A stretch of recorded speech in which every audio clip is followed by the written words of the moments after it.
block and hope, just to preserve more life total. It's pretty Would you crucial. risk it? You're gonna need to keep your Dryad to access Titan or Colossus mana on the next turn, but unfortunately that is not going to be the case because of the Tribal Flames. And if we actually think of the life total of Ricardo, which is a little bit of a mystery for us right now, that could be a problem too, because Ricardo might just be dead to these Tribal Flames if he doesn't block.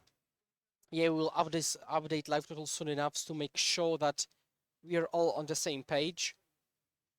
But right now, a Tribal Flame dealing 5 might go on the stack. 2 mana, deal 5. Kind of a powerful effect. But are we casting it? Nikita is on the fence, Ooh. targeting the Dryad.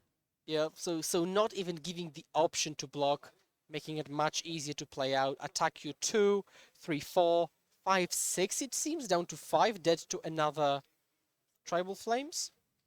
Mm-hmm. There's only a single copy of Tribal Flames, and what are the remaining cards? Oof. Territorial Kavu. Is there a combination of cards to get Ricardo out of it? He's got 4 mana. Well, Ricardo could, for example, he has 3 mana in play. If he gets a Primeval Titan to play, that could stabilize him. Cultivator Colossus not so good against the Orcish Bowmasters. Certainly, a second copy of Amulet would be very useful, but all I see in his hand right now is more bounce lands and more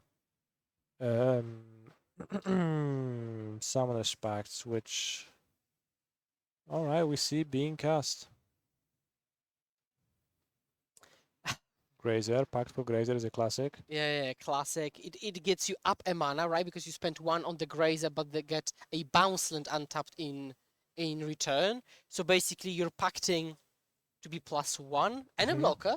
That's not irrelevant, because maybe you want to block 3 creatures somehow. And Right, so you get Golgari Rot Farm. Unfortunately, both Vesuva and Boros Garrison in hand for Ricardo, which means that you can't even actually haste the Titan.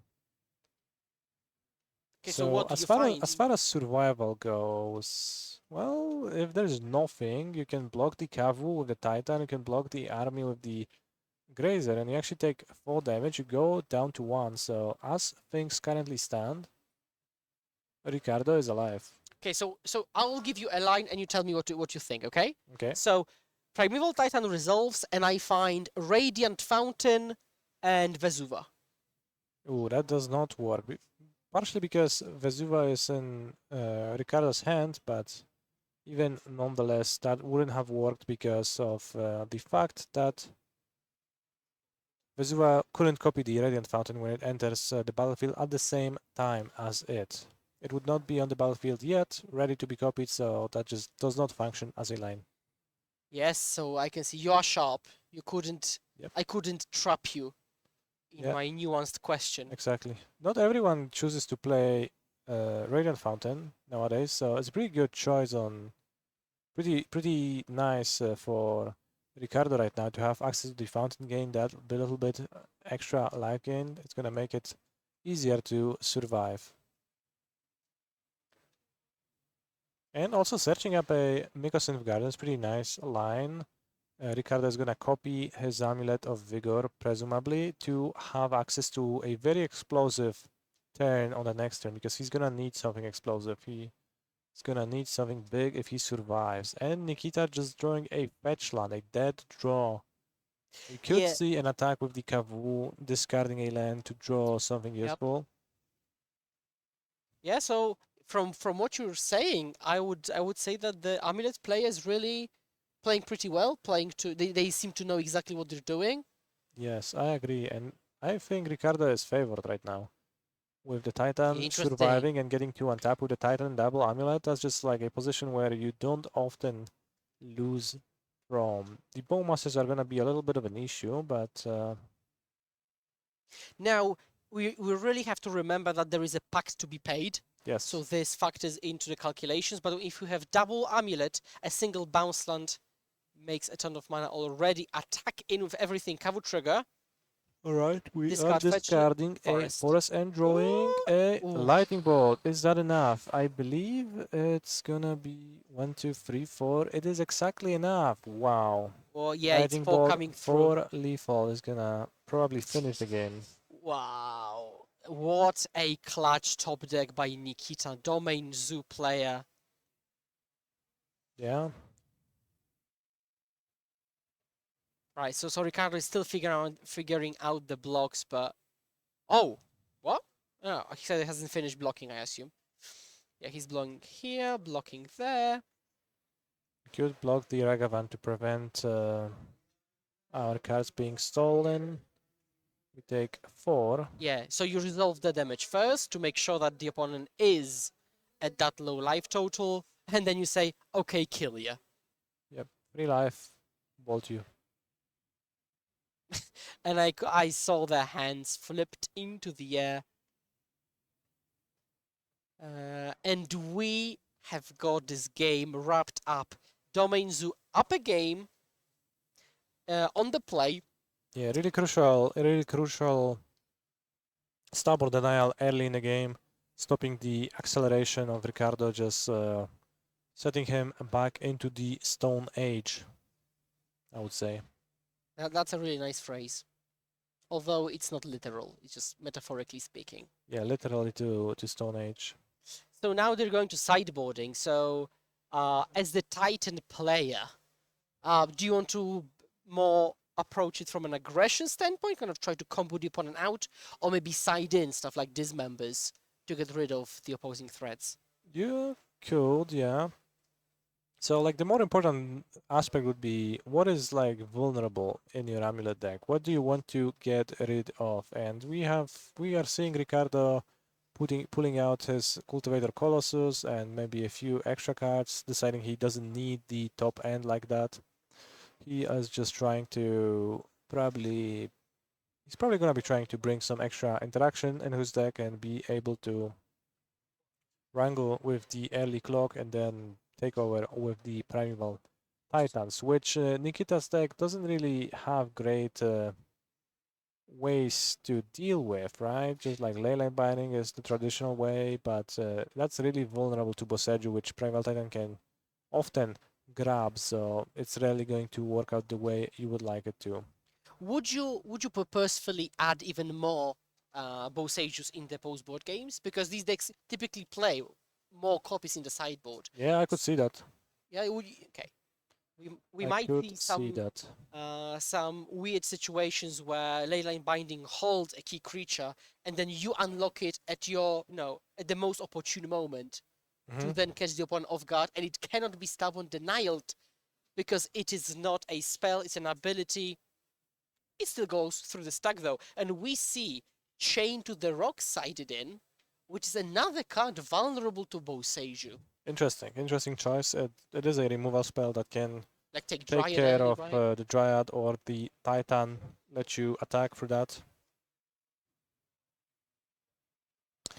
So we see players preparing for game 2. Domain Zoo is not necessarily known for being able to disrupt the mana base and the acceleration of Amulet all too well. It is not a Blood Moon deck. In fact, it is a deck that is fairly afraid of Blood Moon itself, so that's probably not going to be the angle. Possibly disenchant type effects like Wear, Tear, maybe you're gonna come in and try to deal with Urza Sagas and Amulets and Dryads of Elysian Grove. That probably would be the angle that Nikita goes with, and then also importantly aggression is what So, you're looking for, just playing creatures and curving out. but then between Leyline Binding, Lightning Bolt, Stubborn Denial, Werther, are you not becoming too much of a control deck, kind of? Because at Yeah, that you point, a have lot of to keep up the balance, right? With your deck and your sideboard, you need to probably just get rid of some of the weaker spells, like maybe Lightning Bolt is not too exciting when all it can do is just go face or destroy an Arboreal Grazer. So so maybe you get rid of that and bring in some removal that is actually well pointed at and well matched to your opponent's threats. So if you could choose a 7-card hand with any proportion of these effects, how many lands to creatures to interaction would you pick? I would pick 2 lands? 2 lands, 2 creatures, and For interaction. 3 interaction 3 spells. interaction spells. Okay, interesting. Then I would top deck a third creature if needed. Yeah.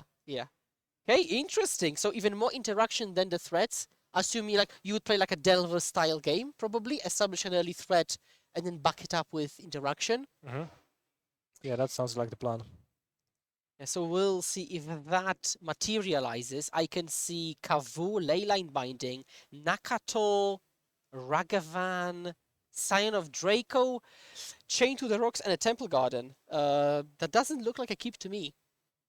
Yeah, doesn't look super exciting, and in fact Nikita chooses to opt to draw another hand. I very often thought that Zoo might be one of the best aggro decks in the format because it got really, really good threats and a really, really powerful interaction. But the mana is it's something you can't really, is a hoop you can't really jump through sometimes. Having to play Triumphs in your aggro deck, having to have the right number of fetches. You don't really want hands like Overgrown Tomb Forest. And you have so many permutations of these weird combinations of lands that makes the hands really non-functional. Certainly, the triumphs in an aggro deck, like in a deck that wants to carve out potion, is a little bit scary to me too. Oh, I saw a couple of fetchlands, and but I think now it's fetchlands, Nakato, Chain, and Flames. So if that is the hand, that is off from the initial desired perfect mix of threats, lands, and interaction. But probably a keep nonetheless. A turn 1 Nakatal is going to be your Delver that you're trying to rise to victory. Ride to victory. Yeah, we couldn't really get to see Ricardo's hand. Yeah, he now puts it perpendicularly to the camera. Or to the board, no, to the table. It's a Boseiju. It was the One Ring. Nothing turn 1. I think I see a Titan Dryad. So we might see like a very slow land, bounce land, just turn 3 Dryad. That could be the case. And that's a hand which I'm not really happy keeping on a draw against most matchups with Amulet, but I do on the play. Yeah, it's like not the worst. And certainly Ricardo already mulliganed, so no wonder that he is happier keeping a hand that is a little bit on the weaker side of the spectrum. I also saw Leyline Binding in Nikita's hand, so it's pretty interactive right now between Leyline Binding, Flames, and the Chain. Now we see Breeding Pool, so I assume this will be accompanied by Sacred Foundry? Has to be. And then we're just off black. I think most of the time you're going to be off black in this deck. I mean, if you are off any color, that would be black, probably. Yeah, there's no black spells except for Orcish Bowmaster, so you just have to pay a lot of attention to what you are fetching and like how are you sequencing your lands, just regardless. You might want to, suddenly if the draw step is an Orcish Bowmasters, then Nikita will want to fetch black on this turn at the cost of Nakato dealing less damage.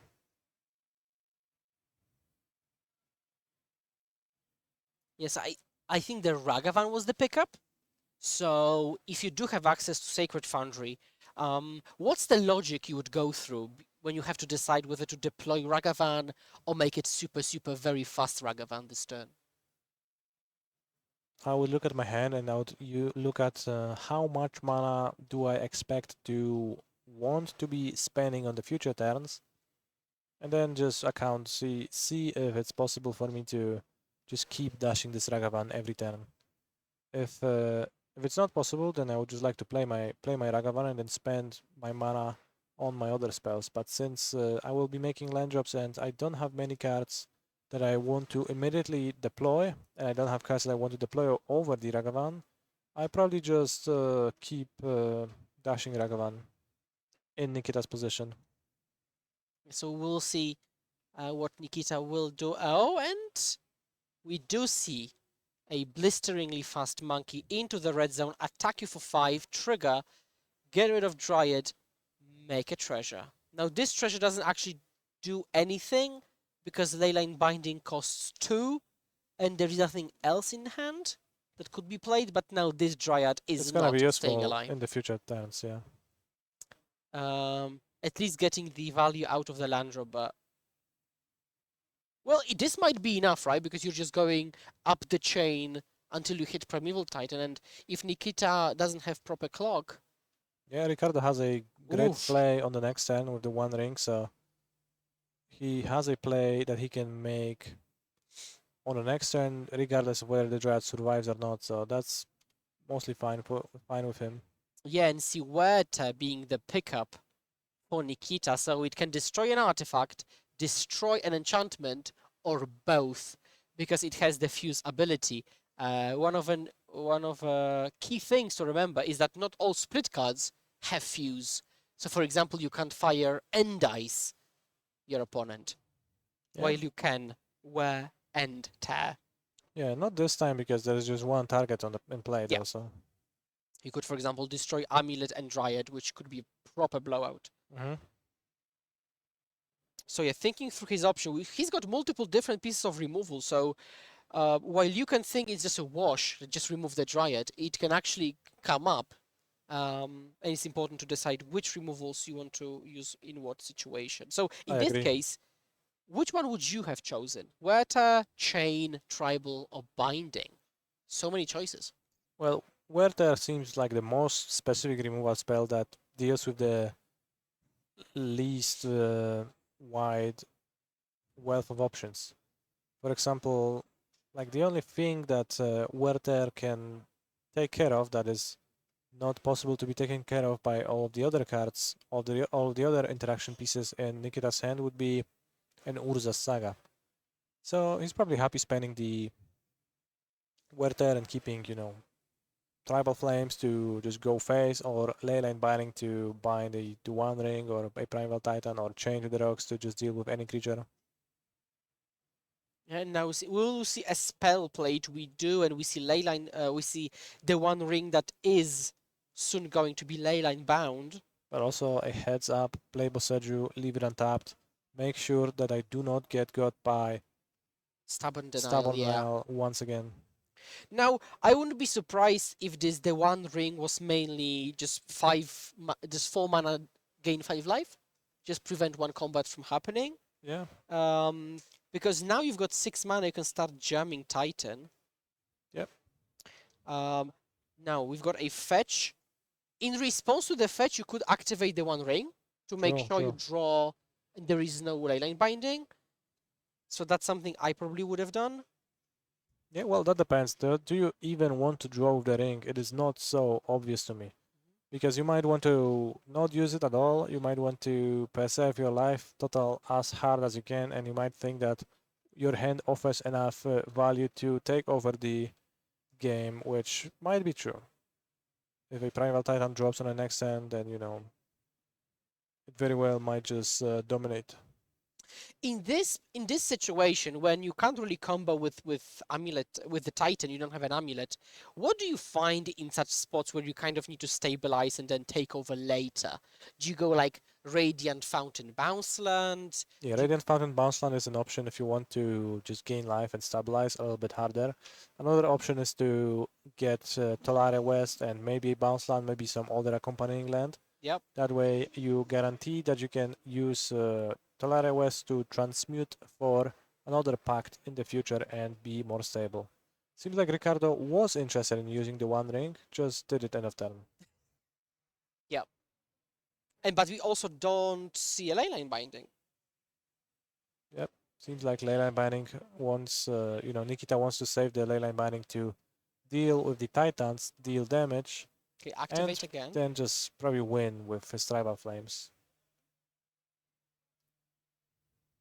6 mana, Primeval Titan.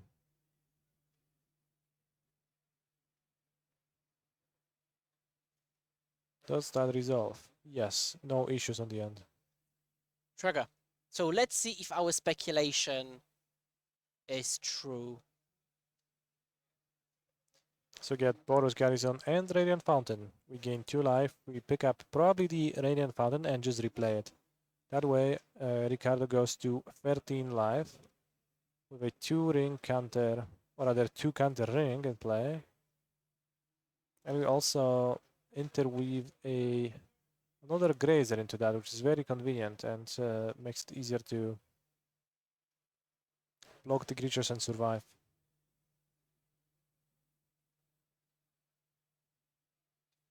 So let's see. 13 life points, virtually 11 if we account for the -2 life points from the ring trigger.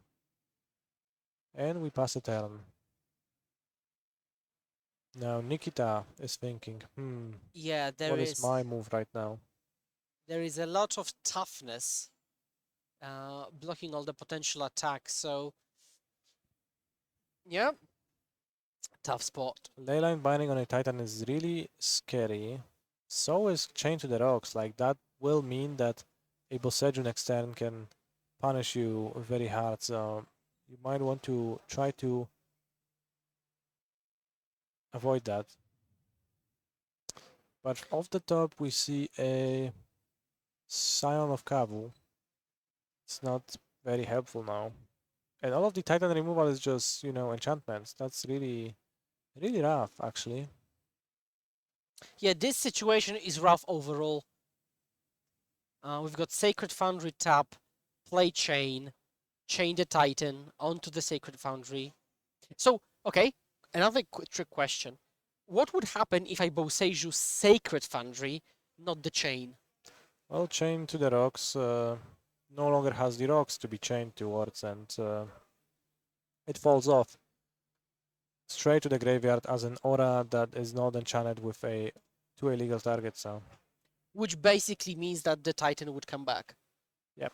So you can kind of kill 2 birds with 1 stone, right? Because it'll make the mana worse and unchain your Titan. Yes. Well, that probably will make the mana better, right? Because there's like the Savai Triumph and the Sacred Foundry next to it, which overlap in most colors. So Yeah.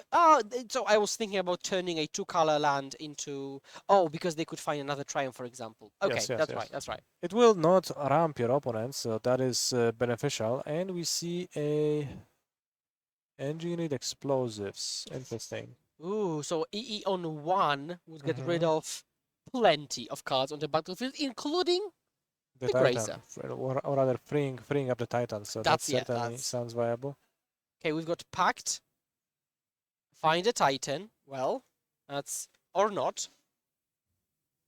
Oh my god. Finding Hydrate Phases. Nice. Let me go to the card viewer previewer. An interesting line. The Krasus is gonna be pretty huge. 1, 2, 3, X4, so you gain 4 life. Draw 4 cards. You already have plenty of cards in Ricardo's situation though, and he's probably interested in Boseijuing the Titan, trapping Chain to the Rocks. So we're gonna see what is the move. Seems like the Krasus is gonna be cast with X equals lower than everything. It's 6, right? It's blue green plus 6. Yeah, so X6. So Ricardo gains 3 life, draws 3 cards. Yep. The Jellyfish Hydra Beast. Tear asunder. So it does seem like Ricardo went with a more interactive plan. He plays the Boseiju, plays the Grazer, puts Mykosin Gardens into play, alright, and passes the turn. Interesting.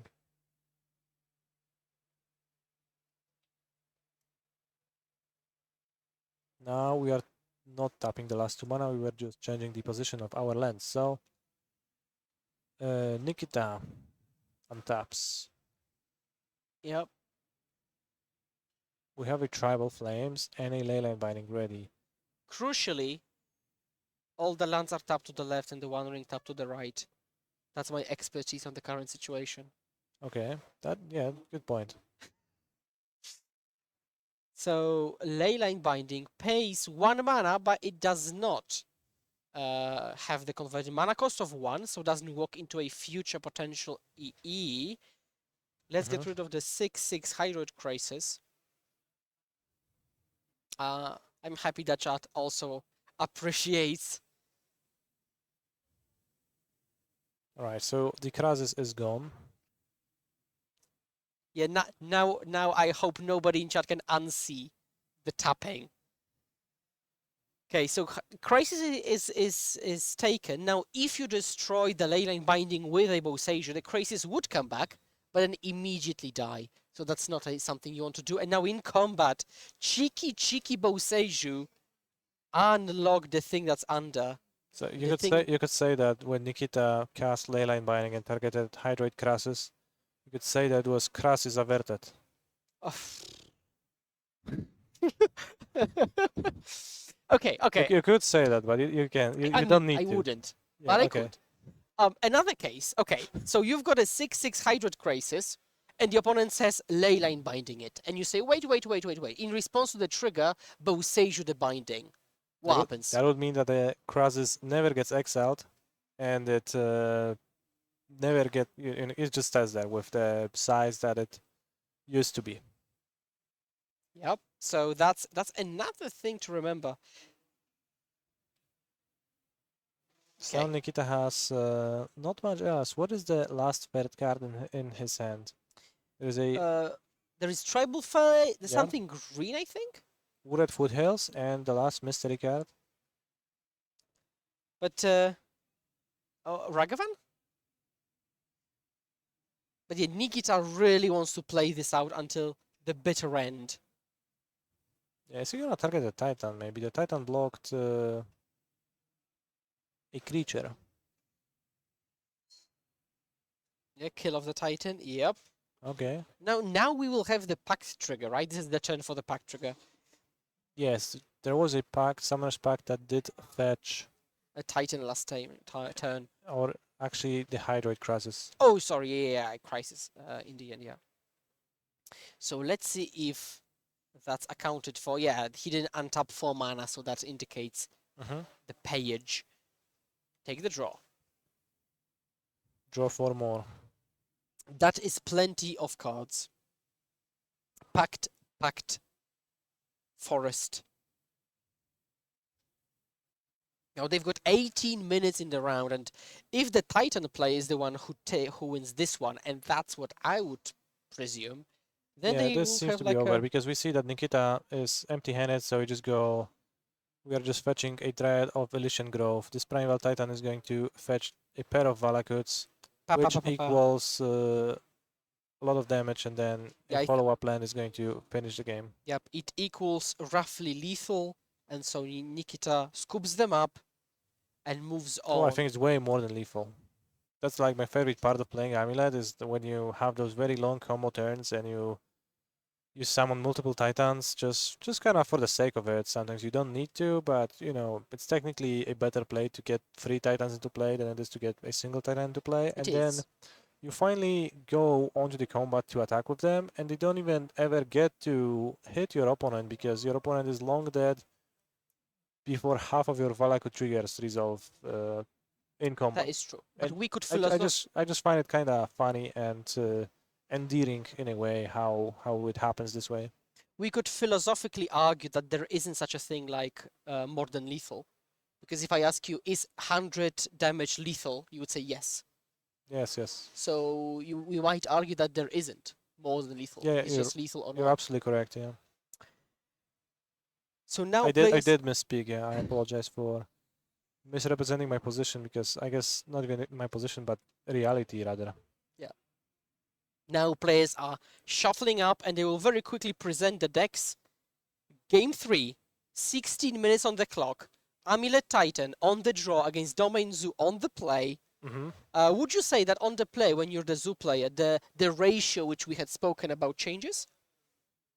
So you're still looking for a good ratio on your hands. Probably not. Probably the same thing. Like yeah. So let's go. Of course, it's just it's not that you want like X pieces of interaction. You want the pieces of interaction to line up in a specific way where they just work well for you.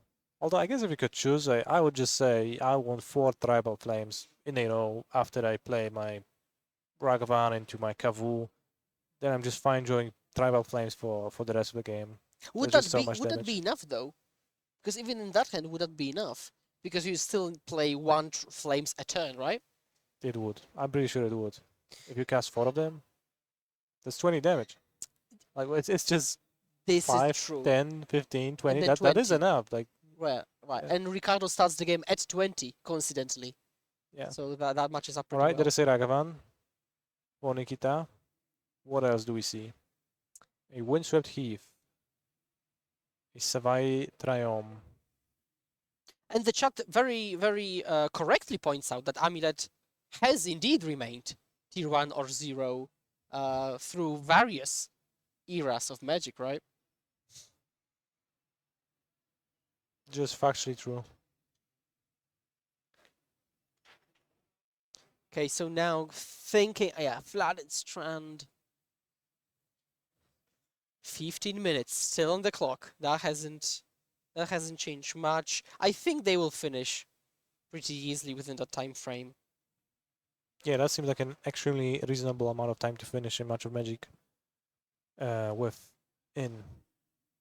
So it seems like a keep from Nikita. There is a Ragavan into Kavu. So that is the opening. That's satisfactory for me, at least. A Flooded Strand is gonna be getting a... What is it Steam gonna be Ventils? getting? No. Sacred Foundry. I have to say the mental load on a player who is choosing to play a zoo deck for like an entire day of a tournament is not the lowest. You have to think a little bit every turn about how you fetch, with which fetch do you do that, and it's a lot. It adds up. Yeah, it does. And I would like to just point out that Ricardo has thrown our math off a bit on the quadruple flames, right? Yeah, with the Starts at 22. natural Radiant Fountain. I love this opening, by the way. It's just like so nice to play Radiant Fountain on turn 1 and then just pick it up on turn 2, replay it once again. Like suddenly you start on 24. It's subtle, but at the same time, like most decks in Modern, realistically, because of the fetch land mana bases, they start the game at like 16, 14 life, and just in some games with Amulet, you effectively start at 24 or 26 thanks to the Radiant Fountain being bounced and picked up. It's just a really nice feeling, and suddenly Yeah, you like, yeah, I mean, that's a I really good catch. Yeah. still have so many life points. Yeah. So basically, from the domain Zeus perspective, now instead of having to deal 17, you have to deal 7 or 8 more, which Yeah, is, a flames and a half. yeah. So effectively, leading on a Radiant Fountain is Card advantage. it's kind of card advantage through some interpretations. So now we see turn to Kavu. That's a 4/4 creature now. So we've got 6 power on the battlefield, which is not a 3-turn clock even. Is there a bounce land in Ricardo's hand? I don't think I see one. I've seen a Dryad. A Dryad is a very nice card to play on turn 2 if you have a bounce land in a situation like this. Yeah, turn 1 Amulet, turn 2 Dryad is a beating. But Nikita might be actually enacting the plan we've talked about, which is pressure, pressure, and follow it up with multiple pieces of interaction. But right now, there is nothing to even interact with. Mm-hmm. Yeah, just Valakut Pass is a little bit of a weak play on Ricardo's side. In the meantime, Nikita has a hand of mostly lands, but attacking with the Kavu will let him filter away a useless card.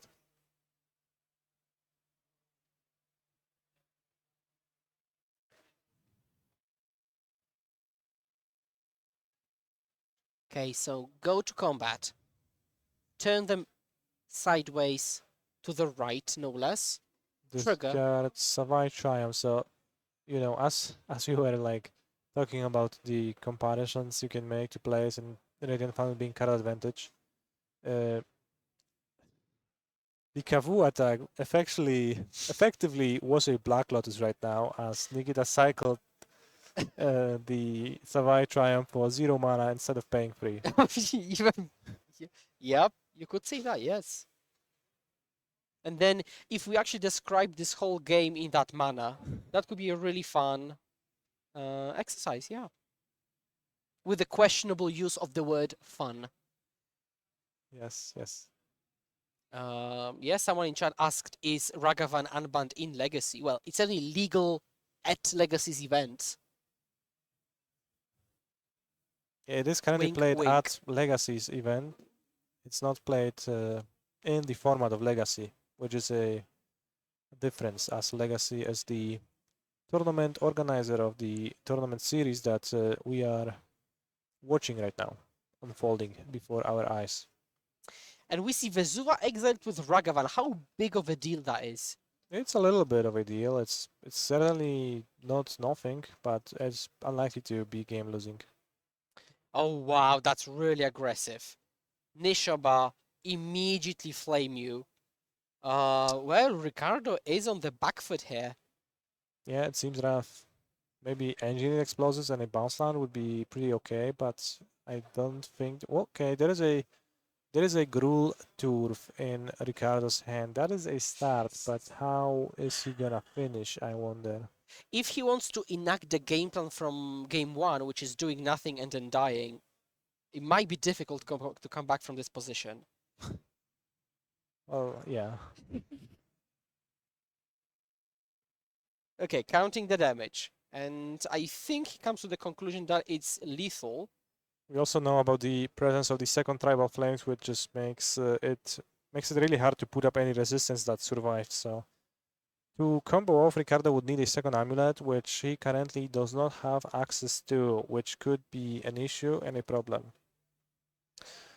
A hand full of lands, a Terra Sunder, no black mana to kick Terra Sunder to tear maybe the Nishoba Brawler or the Territorial Kavu, so that is not of any help. It wouldn't be of any help against the upcoming Tribal Flames either. A Dryad of the Illusion Grove can produce black, but cannot produce enough mana to then kick Radiant Terra Sunder rather. So what other lines of play do we have access to for Ricardo? I'm not seeing much. Yeah. This hand looks really, really land heavy with not much substance. Fire Sprout. Fire Sprout wouldn't even be that good, right? Cavu survives. Yeah. Fire Spout. Kind of like a relic of old times, but it used to be played in Amulet at certain points. If only Amulet played Temporary Lockdown, we could have a game here. Yeah, but we also would not be able to cast it, so. Yeah, that's the downside. And not having it in the deck is another. So now we see Dryad pick up your Fountain, replay Fountain, gain 2. The One Ring would be pretty good, but we didn't see that. Attack with everything, trigger, probably discarding a redundant Ragavan, draw off the top, and that's a Ragavan. Yep. I think there's like even an extra Ragavan in. Yeah, I think it's hand. double. It looks like double Ragavan Windswept Heath. Was I mistaken about the second Tribal Flames? Did I imagine things? Because if you did, Ricardo's alive, right? Yeah, if that is the case, then Ricardo is actually well alive. Which might be entirely thanks to the presence of Radiant Fountain. It gained 4 lives so far, and he would. Otherwise, he would have been at 6, and this would be lethal. Yeah. So Radiant Fountain coming in clutch. We'll see if that actually saves the game. You've got Boseiju up, but it doesn't do anything in this spot, unfortunately. All the creatures are creatures, not artifacts or enchantments. But you have to take a... You have to chamblock the Kavu. Yeah, a counter-beneficial block, unfortunately. It's beneficial in terms that you survive, but not losing is not equal to winning. So now... Yeah, do we go to damage? Yeah, Nikita clearly says yep. Okay, okay, so we've got... So knowing that Savai Triumph is in the graveyard, we are tagging the Black Souls to potentially cut Nikita off of black entirely. Is it possible there is no more black sources in the deck? I wouldn't be surprised if there wasn't. Not too familiar with the exact specifics of zoo mana bases myself, but that will be an interesting play and interesting use of Sergio, and like very observant on Ricardo's part. But I would bet there Let's see if is there is a like Zagath. yeah, there's a Zagoth trial, so Okay. still under Black Source, and that keeps Nishoba if at 5 power. So okay. So one person said, but he has treasures. What's the difference between having a treasure that makes black and a land that makes black? Of course, it's the presence of the two domain creatures on the battlefield. Both Territorial Kavu and Nishoba Brawler are interested in tracking the amount of basic land types being controlled by their owner, or rather by their Yeah. controller. So On top of that, it that's affects why. future Tribal Flames and Leyline Binding. So it's actually plenty of cards that it's relevant to. So now we see a second treasure. We could actually see the One Ring deployed, and I think this is the line, because otherwise you don't have much. And Absolutely. it technically protects you from some weird, top deck amulet, and try to win on the swing back. Yeah, for sure. Like, why not? Like, also protects you. It just means that And it's a good play. Spend your mana, right? if that wasn't enough, he will have 1 mana up, so he could draw into Leyline Binding to potentially get rid of Amulet now or a Titan later. So that's actually a really good combination of cards. Yeah, yeah. Also can draw into Stubborn Stubborn Deny. Denial to protect from other amulets. Yeah, so this is, yeah. So let's see what goes off. Oh, could also draw Lightning Bolt and to win the game, right? Lightning Bolt If probably it stays in the deck. boarded out, but if I have to imagine that it's away from the deck now. No immediate draw from Nikita. Just waiting on the tap. What was the draw step from Ricardo? I didn't quite catch it, but I think it was yet another land, and we see a pact of Summoner's Pact. Talaria West. Yeah, Summoner's Pact capable of grabbing a Titan. With Amulet, you can even attack with the Titan, but does that lead us anywhere? I don't quite think so. With 3 life and those powerful creatures on the opposing side of the battlefield, you can get a Titan, haste them. So essentially what Ricardo has done this game is play Amulet and then Dryad when it comes to spells cast. So I think there is like, is there another bounce land in Ricardo's hand? If that is the case, then there might be a line that actually survives. oh, is there? What's the line then? Let's assume there is a bounce. Yeah, Land. so we go bounce land, then we fetch a Titan. We pick up a Valakut with our bounce lands. Then we get our Titan into play. We Slayer Stronghold, Boros Garrison, haste the Titan. Attack with the Titan. Get 2 Tolaria Wests. Bounce back 2 more lands, which would need to be Radiant Fountain and Boros Garrison. Then transmute Tolaria West. Search for Summoner's Pact. Summoner's Pact for Arboreal Grazer. Put the Fountain into play. That puts it as 5 life and 2 blockers. Which technically survives, but we are left with 4.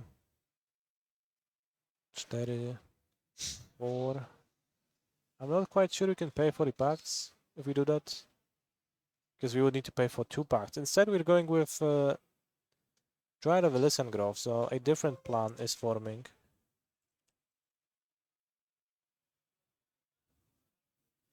Okay, so a convoluted line as an option was proposed, which might still not really work. Tolaria West, trigger, untap it. Tap 3.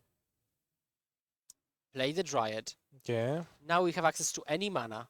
Cavern, pass. Well, Yeah. This is a little bit weaker than what I imagined, what I described. yeah. I think, because at 3 life, then all that Nikita has to do is just to attack.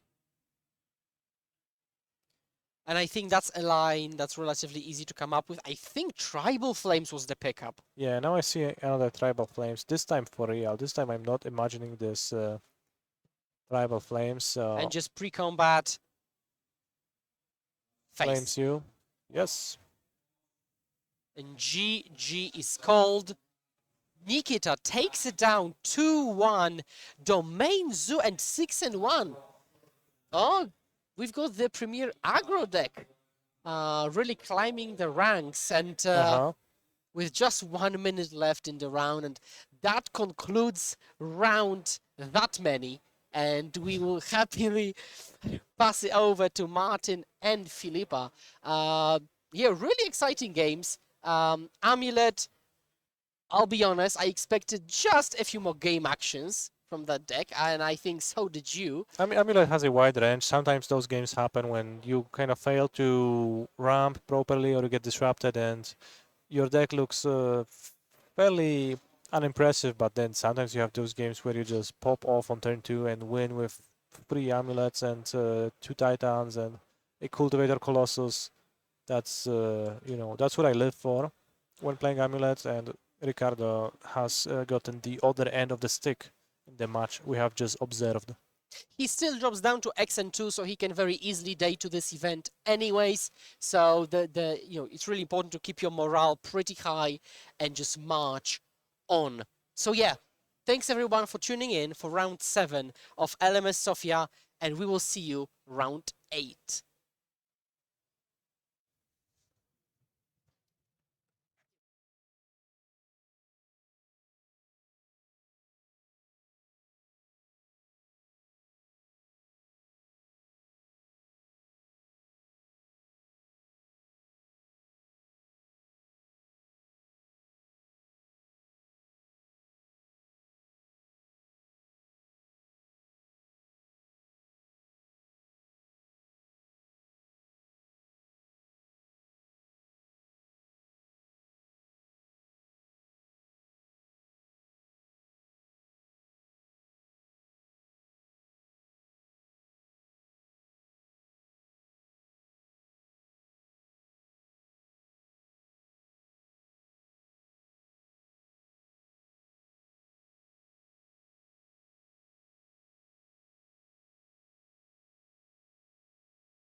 Welcome back to the Legacy European Tour. We are here in the Grand Championship SOFIA Qualifier.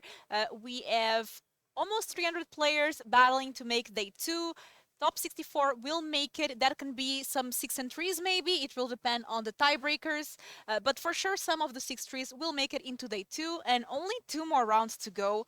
Let's take a look here at the prizes that we have for the tournament. So obviously one thing that the players want here is top 32. That qualifies for the regional championship finals in Ghent. That tournament gives you access to the Pro Tour. Also, first and second place get World Championship invites. So that's a huge deal. Of course, players are looking for that 64 to make day 2 and also guarantee some prizes. And we have some fun decks here today, Martin. Yeah, and also I'm looking at the price payout. First place is $5,500, 2,400 tickets, and 25 boxes on top of that. Which, if you win a lot of boxes at these tournaments, they will ship it back to you, back to your place, so you don't even have to, buy an extra suitcase or whatever. But that's a lot of money. Like we have 285 players, and this is essentially a Grand Prix payout where you essentially win like almost 8K, 10K, something along those lines. I'm not sure how much the tickets are worth in the prize pool, but that's a lot of money. If you are looking at this tournament, thinking, hey, there's a lot of cool tournaments in Europe, maybe I should visit one. Take a look at the prize money, because that is a pretty good deal. Like Yeah. I remember playing a lot of GPs where we had 3,000 players, 2,000 players, whatever, and here you have 285, and the prizes are pretty good. So. Yeah, and top 8 also getting that flight voucher, which helps with the Yeah. cost of going to Ghent. So really good. If you make top 8, you're really happy. If you make top 32, you guarantee that regional championship qualification, which I know a lot of the players are looking for. And we have so many cool decks to show you. This round number 8, we are going to have Mono Black. Yeah, we talked about that earlier, that there's always a mono black player doing well, and you might be thinking, okay, 5-2, that's not the greatest record. But there's only two 7-0 players. The tournament is relatively small, only, almost 300 players. So there's only two 7-0s. I think there was 12 6-1s. Some players had to draw. And then, under the 16th place, that's where the 5-2 players start. So these players were around the top 20 in the standings when the round started. So I think for them, if they go 1-1 with the good tiebreakers, they would be looking at making day 2 even with a 6-3 record. And what do you feel of these matchup? 4 colors elementals versus Mono Black. Yeah, this is an interesting matchup. So the 4-color elementals, that's like a value deck, right? You have all these value cards playing against a deck that's usually playing main deck Field of Ruin and main deck Demolition Field. So they're gonna have a bunch of sort of stone rains or strip mines, depending on how many basic lands are you running in your 4-color deck. Now we see that on the screen, but obviously we can reveal the deck list just yet. Yeah, the tournament is closed deck lists. The regional championships are open, but these smaller events are closed deck lists. Do you prefer open or closed deck lists? I hate open deck lists. I think that's not how Magic is supposed to be played. In Magic, you're not supposed to have perfect information. You should be trying to play around cards. Tricks lose a lot of value, especially in Limited. We played a Pro Tour when in Philadelphia they gave us the pool of the other player before the match started, and that just takes so much away from from actually playing the game and from how Limited is supposed to be played. So I'm a big fan of closed deck lists, but it is what it is. And that's what we have here today. And we are starting already with the cascade effect, getting beans. So this is the cascade for color. Yeah, this is the value deck. Up the beanstalk. That's been the main discussion point in Modern, or maybe not even in Modern. I saw the card in Legacy, where you're casting Force of Wills, drawing cards. So it is a card that costs 2 mana, replaces itself. So you'd be thinking, hey, in Modern you can do a lot of really powerful things for 2 mana, but then you're starting to cast all these expensive cards that are not really that expensive, like Leyline Binding, or you can cast the cards like Solitude, Fury, and you start drawing a lot of cards. And whenever you're drawing a card every time you cast something, that's a pretty good spot to be in. And these decks typically do well against other mid-range decks. which is exactly what this mono black deck is. It's not a very fast deck. It's gonna have some.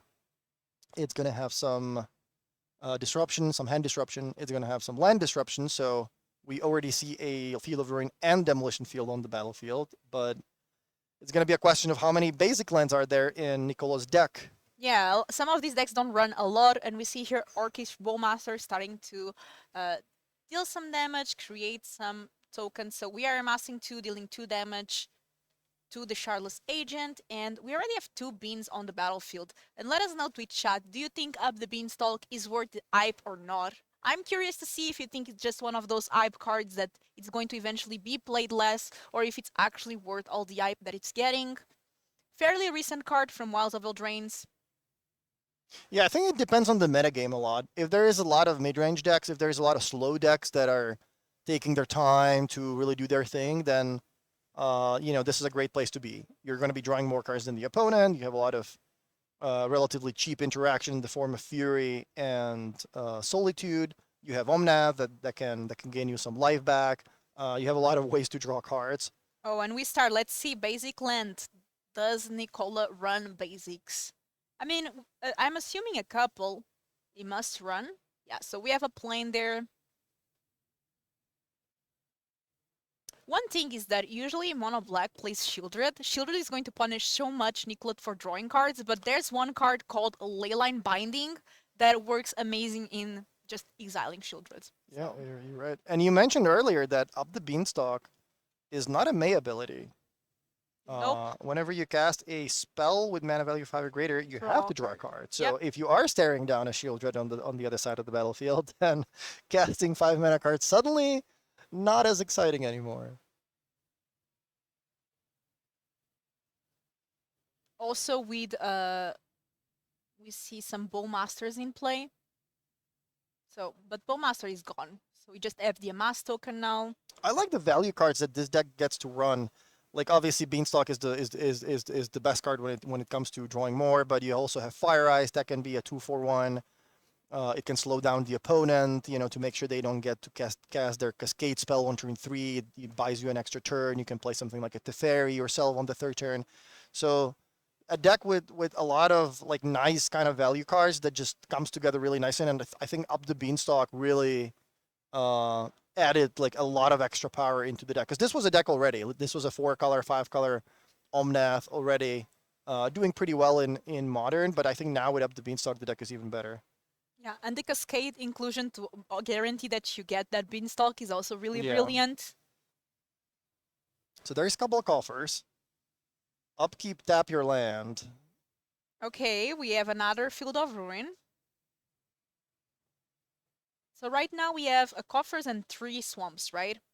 Yeah, and I can tell you, when Pro Tour Barcelona was around, a lot of my friends were considering playing the mono black deck, and I was thinking, guys, there's no way you're gonna play a deck with Sign in Blood and like all these colorless lands. There's this monocolor deck. Like there's got to be something more powerful you can do in the format, right? You can play the One Ring, you can play all these combo decks, you can play Tron, play turn 3 Car, and all that kind of stuff.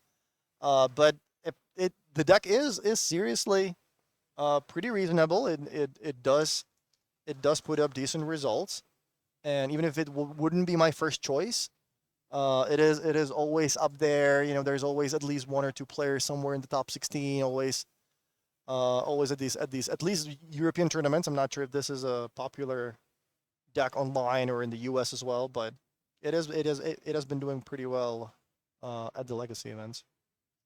And we see here Teferi minus to be able to draw a card and pass. And I'm not sure if Nicolo missed any land drop.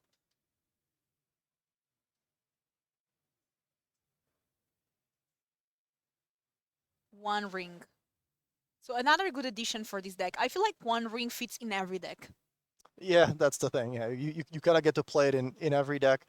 The best part here is, despite the One Ring being one of the best cards, I think what's going to happen is Nicolo is simply going to tap one land, play a Leyline Binding, exile the ring, draw 2 cards in the process.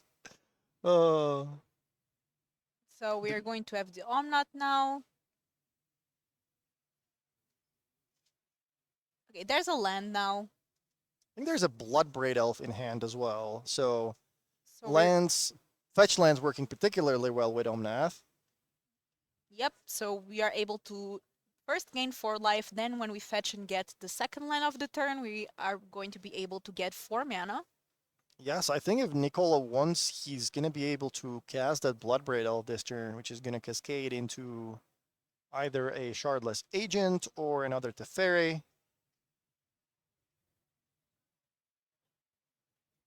And Or up the Beanstalk. if you're playing a mirror and your opponent as the fairy and you try to cascade, it doesn't work, right? Yeah, I don't think. Yeah, if you have Teferi, that completely stops the Cascade cards. Yeah. So having Teferi against Living End or having Yeah. Teferi against The these mirror. kinds of decks, yeah, Yeah. that's exactly where you want to be. And go. So another Teferi comes down. Obviously, the ring not the most juicy target to bounce. So Nicola going +1. And here the ring is going to draw more cards. We already have access to some mana because of coffers, but Yeah, but that's the thing. Like the mono black deck, like what do you really do with the mana? You don't really have, you know, cards like Corrupt or Walking Ballista or anything like that. You have Shieldred. Sometimes you run Karn, but you still need to actually get something that's going to be able to finish the game. So this is what? This is tap 2, gain 4. So Nicholas has access to 8 mana this turn if he wants to. There's also an Urborg in his hand, I think, which can combine for quite a lot of mana next turn. okay, so here we are able to destroy that the fairy.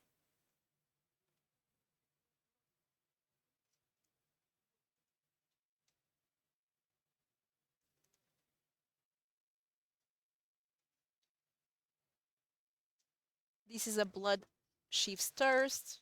That's a Night Whisper.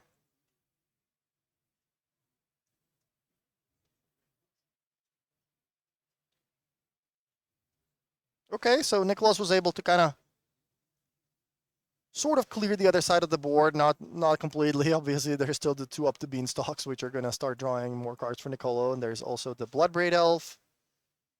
And I was asking you before why Night Whisper instead of Sign in Blood, because with Sign in Blood you can also choose your opponent, you have Shieldred, but you mentioned and very well that sometimes these coffer decks, because it runs so many Field of Ruins.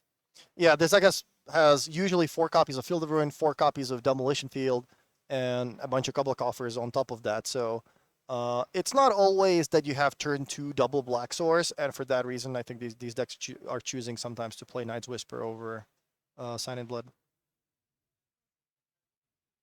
Okay, so we can exile a monocolored. Oh, that's an Elder Deep Fiend, I think. So in the upkeep of Nicholas, I believe, Nicolo is sacrificing the Bloodbraid, casting Elder Deep Fiend, targeting 4 lands. And this is going to be interesting because what do you tap, right? You're pretty incentivized to just tap the 4 swamps and leave the 2 Cabal coffers untapped. But we know that there is an Urborg that Nicholas has been slow rolling in his hand. So if the 4 swamps get tapped, he's going to be able to drop that Urborg and tap one of the Cabal coffers to still produce 7 mana, despite only untapping with 2. But no, Nicola is playing around that by tapping both copies of Cabal coffers now. It's a pretty heads-up play. Yeah, once again shows that the player has experience with the deck. And Elder Deep Fiend is probably one of the new cards that got added into the deck as well, because I haven't seen that card in too many versions just yet. But pretty good here, yeah. I mean, it's almost like a time walk. It also drew Nicola a bunch of cards, so. And we have here the card, 8 mana, flash with Emerge 7. When you cast a spell, tap up to 4 target permanents.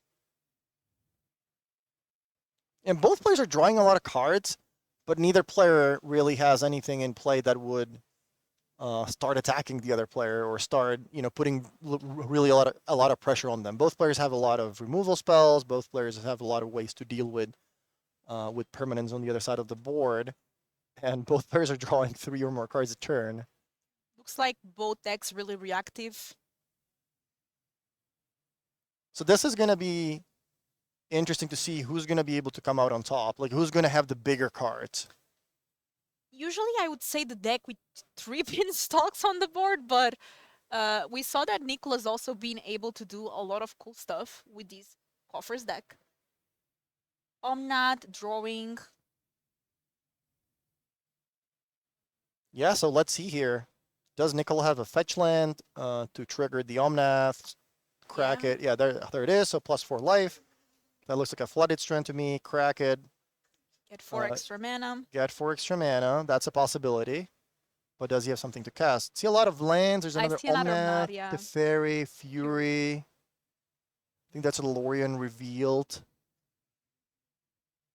So one of the options that Nicola has is crack the fetch land, get a land, float 4 more. So that's 7 mana available. He'll be able to cast the Lorien revealed. But at that point, you're drawing too many cards. Yeah, and it's not a May once again. Yeah. So you have to draw basically 6 cards. You draw 6, and you haven't really done anything. You have Omnath in play. That's nice, but your opponent also has a full hand, and they're going to be drawing 3 or 4 more cards from for their turn, plus from the one ring. So chances are that Omnath is not gonna survive the turn. But that's a Fury. Okay, Fury so drawing 3 cards. Nicola deciding, you know what? I'm drawing enough cards already. There's no reason for me to cast Lorien Revealed instead of just adding something to the board, which makes more sense. So there's a Fury without really targeting anything, which makes sense to me. You have to start putting some pressure on the opponent. You're already drawing way too many cards. You have to Teferi to bounce a Shield Dread or something. So And the opponent's already taking quite a bit of damage with that ring. yeah. There's another one. Is there a Shield Dread though?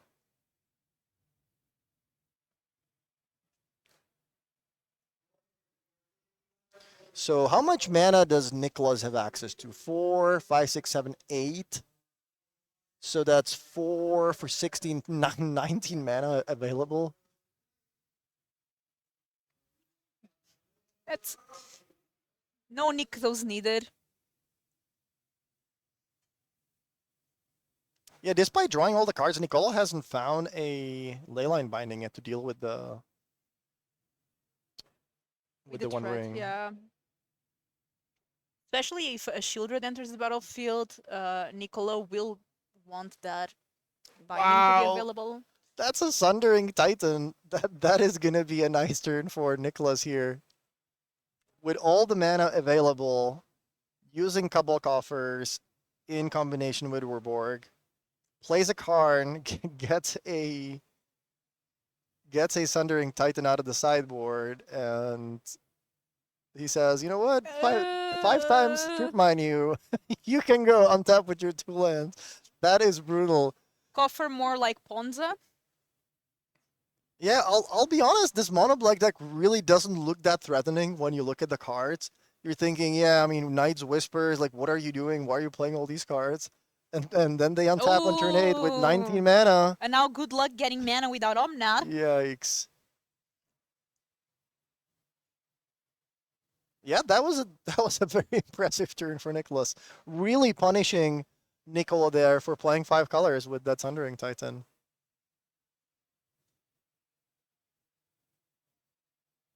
That was a good turn. That was a great turn. I feel so bad for Yeah, GG. Nicolo. GG.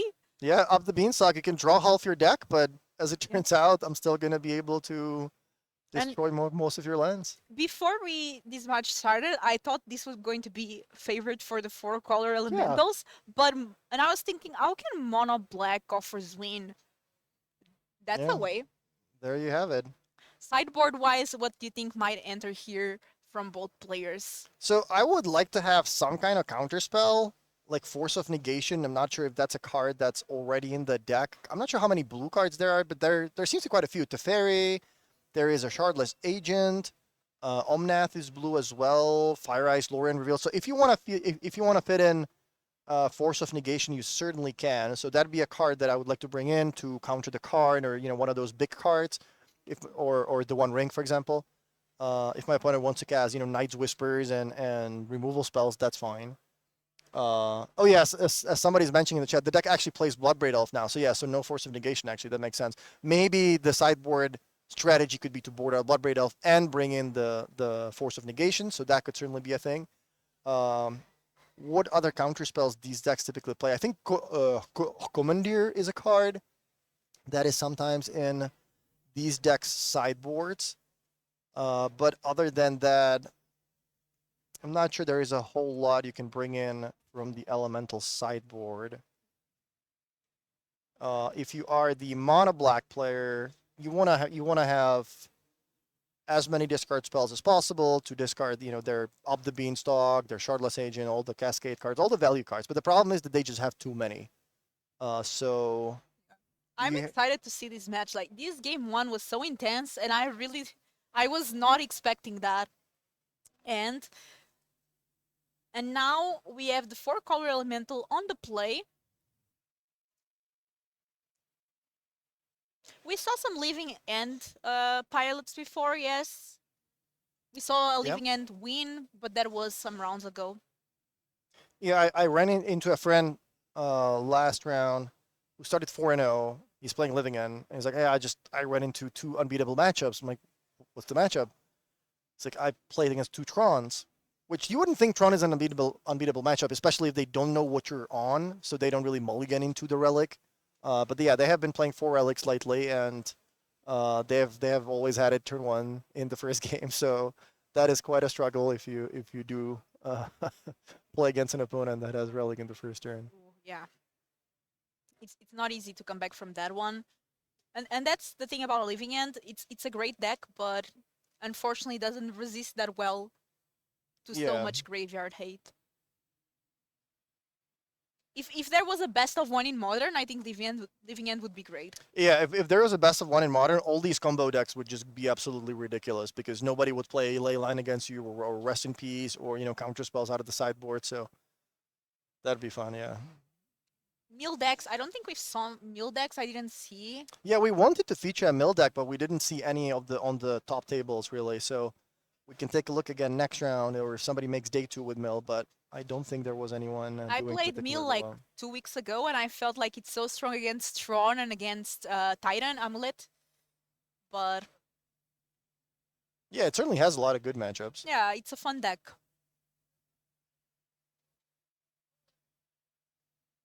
Is sideboarding out Beanstalk ever correct?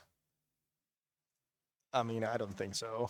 I mean, if your deck is named after a card, you probably don't really want it to go like the Beans, Omnat. These are 2 cards that are really good in this deck. Yeah, I mean, your deck is also set up to find the Beanstalks, right? Like, you're playing Shardless Agent, so if you board out Up the Beanstalks, what does your Shardless Agent really do? I don't think there's anything else in the deck that you can cascade into. So there's a chance that, maybe 1 or 2 of the Beanstalks could be, a card to board out, but it's mostly about what you bring in, and I'm not sure there are many better cards in the sideboard of this deck. Like, Counterspell is the best thing that comes to my mind. When you're drawing all these cards, all I want is a Counterspell to stop your 1 powerful card. Yeah, Leyline Binding would also be good, but that is always main and after sideboard. I feel like that card always stays in the decks most of the times. And somebody's saying Narset. Narset is actually a card that right now it's so good because it stops your opponents from drawing extra cards, and when everyone is trying to get that card advantage, Narset is a very good passive. Yeah, Narset would be good. I'm not sure how reliably this deck gets double blue entering 3. Probably still okay. With all the fetch lands, probably not a big deal. So yeah, Narset would certainly be a good card to bring in because your opponent is playing Knight's Whispers, they're playing the One Ring, and they're also drawing a lot of cards. Plus, Mono Black is typically not a deck that deals well with Planeswalkers. I'm excited to see how this match turns out. And now with Nicolo on the play. And our players are deciding the mulligans. Don't forget, this is round 8 out of 9 of day 1. Tomorrow we will have more rounds and the top 8. But it's been a great day for Modern. I feel like we had a lot of different decks all day long. Yeah, it's been fun. We had a lot of diversity at the top tables. Obviously, when I was walking around some of the rounds, I did see a lot of Rakdos Scam Mirror, Mono Green, Tron Mirror, but that's just gonna happen. But I think with the matches we picked so far were pretty good. We got to see some cool matchups. Swamp Go.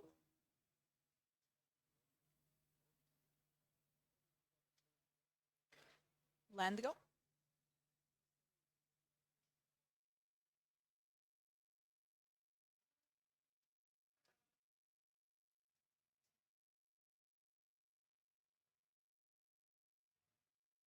Yeah, somebody labeled their deck as Mono Blue Yavmon. I can tell you that it is not indeed Mono Blue Yavmon. It is. I think it was just a regular Yavmon deck. Oh.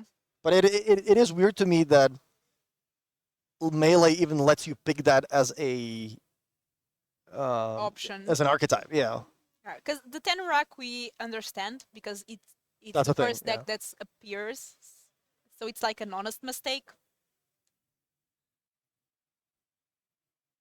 I remember doing the standard RC earlier, and there was an option to pick mono white werewolves, which I don't even know if there is a white werewolf. No, I in don't Magic. think so. I think I guess brutal Cathar is a werewolf because it flips into another one. So that's probably Then all like, mono whites are werewolves, at least with one werewolf. yeah. So Nicola using Fire and Ice to buy himself a little bit of time, stop the opponent from casting something on turn 2, I think. Now both players 4 mana, nobody's casting anything. Oh, And there's a Karn. Karn, okay. So there is the combo already, Couple Coffers and Urborg. So everything is a swamp now. Gets the gets the Sundering Titan out of the sideboard. So what happens next turn? If Nicholas drops a swamp, how much mana is that? 2 and tap produces 5, 6, 7. So he'll be up to 7 mana next turn. So looks like Nicholas is 2 turns away from casting that Sundering Titan and very, very possibly just ending the game right there. Oh yeah, second coffers. Would second coffers do it? That is 5, 2 left over, 7. Yeah, second coffers would do it, right? Yep. That's gonna be so crazy. If Nicholas just drops another land next turn, casts a Sundering Titan, and just kills all the lands on Nicholas' side of the battlefield. I think Nicola could not recover mentally from that. Yeah. The emotional damage. I'm sure Twitch chat is rooting for that to happen.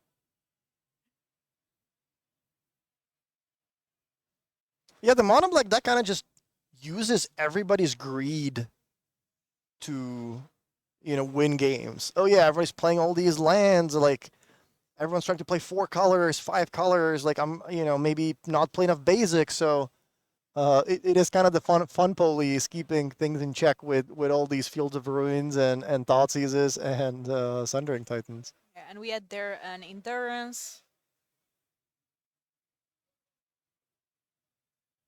What is this card now on the battlefield? I think that's Elder Deep Fiend. Oh, yeah. Okay, so Nicolo able to buy himself another turn, tapping down Nicholas's lands. But Nicholas does have the March of the Wretched Sorrow.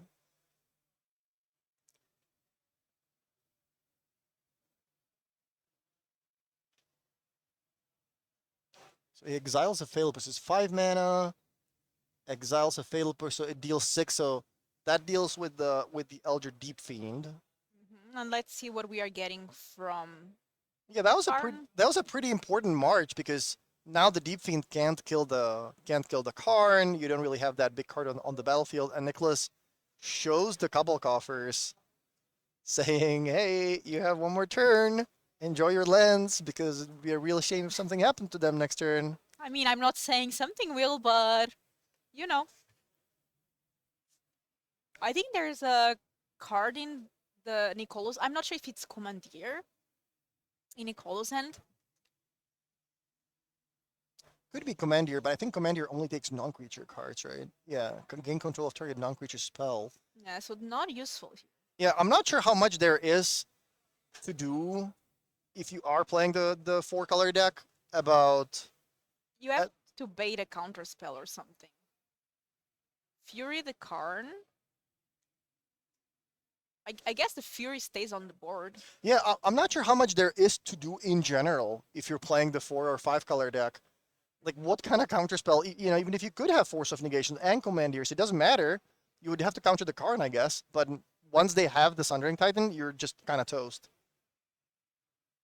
Yeah, This is there just it so is. brutal.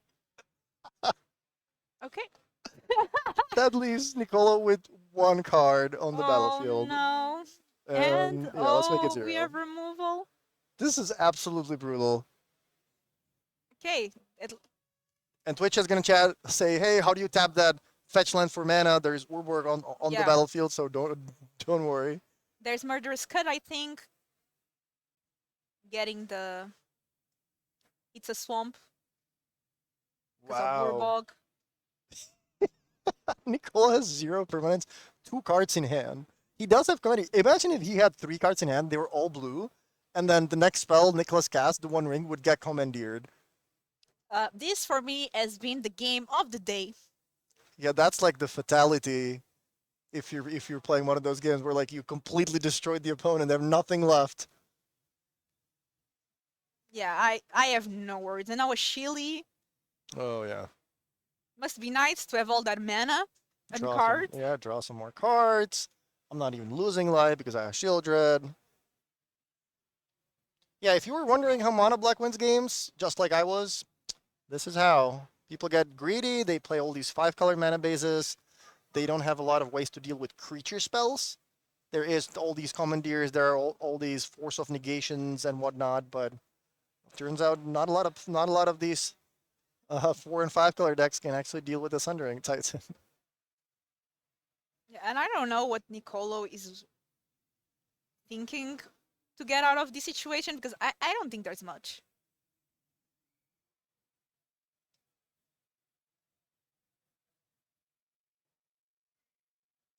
That's a Troll of Khazad-dûm, I believe.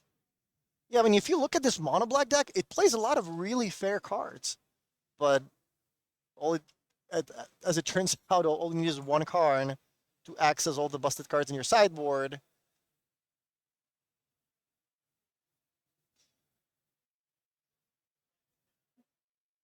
We have Mass. Yeah, and at this time, I think Nicola's just having fun. Yeah? I mean, go.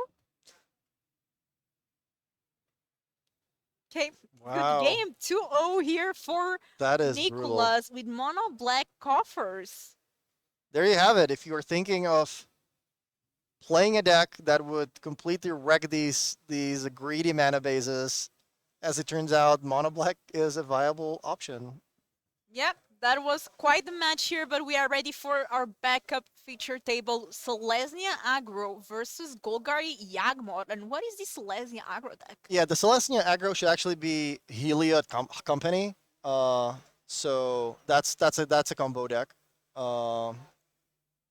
Both players are basically doing their thing. They're trying to combo off. There's not going to be that much interaction. And now, how does this deck exactly combo? With Iliad and Walkie Ballista? Yeah, so both players have access to a couple of different combos. Here, you have different combos in the green-white deck. You have Heliod and Heliod Walking Ballista, and a card that gains life. So right now, I think Spike Feeder together with Heliod is already a combo. So you can remove a counter from Spike Feeder to gain 2 life. Because you gain life, Heliod triggers, puts a counter on the Spike Feeder. So I think that's exactly what's happening. George is saying, I'm gonna get 700 million life. And George is also actually a Bulgarian player, so here in the hometown and Okay. doing pretty well, 6-1.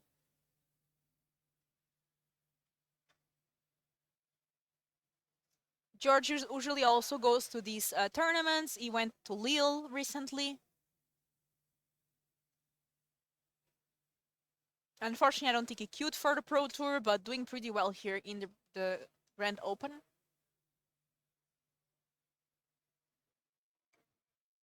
So the thing is, even if you do have 700 million life, I think the Yavimov combo deck is going to be easily able to deal 701 million damage. So the live gain combo alone is not going to be enough in a matchup like this. Playing against most other decks in the format, gaining almost infinite life would be enough. Playing against another combo deck that is able to create a loop that is also able to deal basically infinite damage. Your opponent, all they need is to say, hey, I'm going to deal one more than you said. So yeah, and we see here a lot of Alflings on Lauren's side. Let me take a look at the Yavimod list if they actually have some kind of infinite combo or if they are actually able to deal. And there's a lot of counters on those creatures.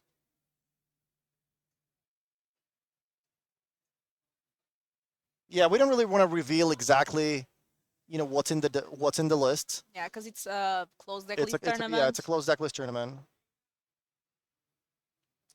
We can tell you that Agatha's Soul Cauldron has been a new card in most of these lists. That card works so well. I played against this deck with Living End, and the Exiling was also really good. Okay. So we have here the Agatha's Soul Cauldron. It's also a new card from House of Eldraine. I think probably the second most played in Modern after Of the Beanstalk. Maybe. Yeah, looks like Lawrence is in a chum block mode now. Blocking 3 creatures that are very large. He does have the Cauldron, though. He plays a Bowmaster, so he has more blockers now, but I think that's just to stay alive. Yeah. And staying alive is not exactly just where you want to be. You want to be actually doing things. I know Yagmoth.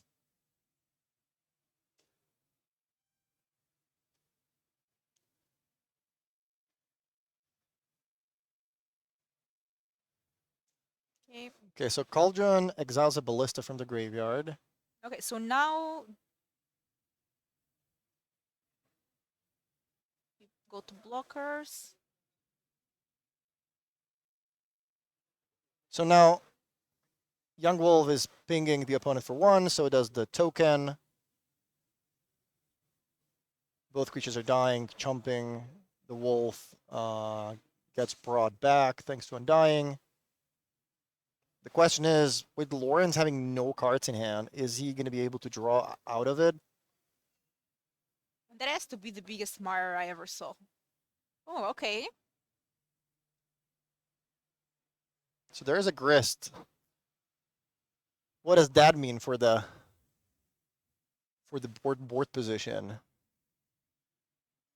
I mean, the cool thing about the Grease and the Agatha Soul Cauldron is that if it's in the graveyard, you can give the ability, because it's a creature, you can give the ability of Grease to one of your... Right. That's pretty cool, but yeah, here I don't think it's going to...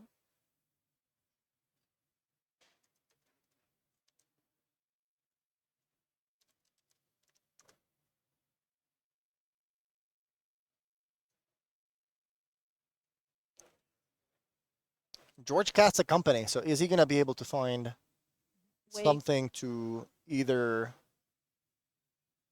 stop the opponent from possibly comboing off, or something to possibly close the game right away? There's also the Haywire Might on the table, which I think is the top card with all the counters that can stop some funny business with Cauldron. Yep. Auric Champion. Was it just Auric Champion? Was it half a brick? Looks like it. So here attacking with everything. Iliad, is it a creature? I don't think have so. enough Yeah, only devotion. only 4 attackers. Today we have 9 rounds, and this is currently round 8. And then there's day 2 tomorrow for the top 64. So thanks to Spike Feeder and Heliod, all the creatures are essentially as big as you want. And Conclave Mentor in play as well. So George is putting Lawrence on quite a lot of pressure with these 4 must-block threats every turn. Yep, and Lawrence down to only 1 creature and greased. Yeah, and keep in mind that George still has some mana available. He does have the Haywide Mire. So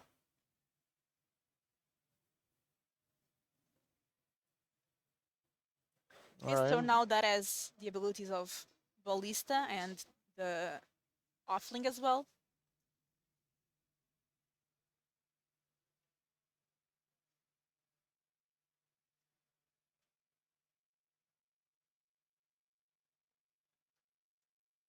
Blood Artist.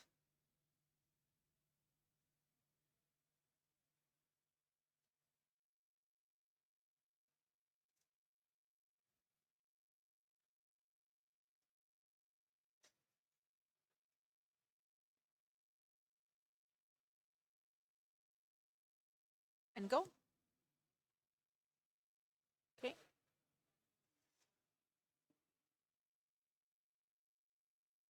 Let's play another creature. that's another Conclave Mentor. So now it's what, 5 lethal attackers? Yes. Just attack with everything. Oh, Iliad is a creature that now. also makes the Gideon, Yeah. into a creature.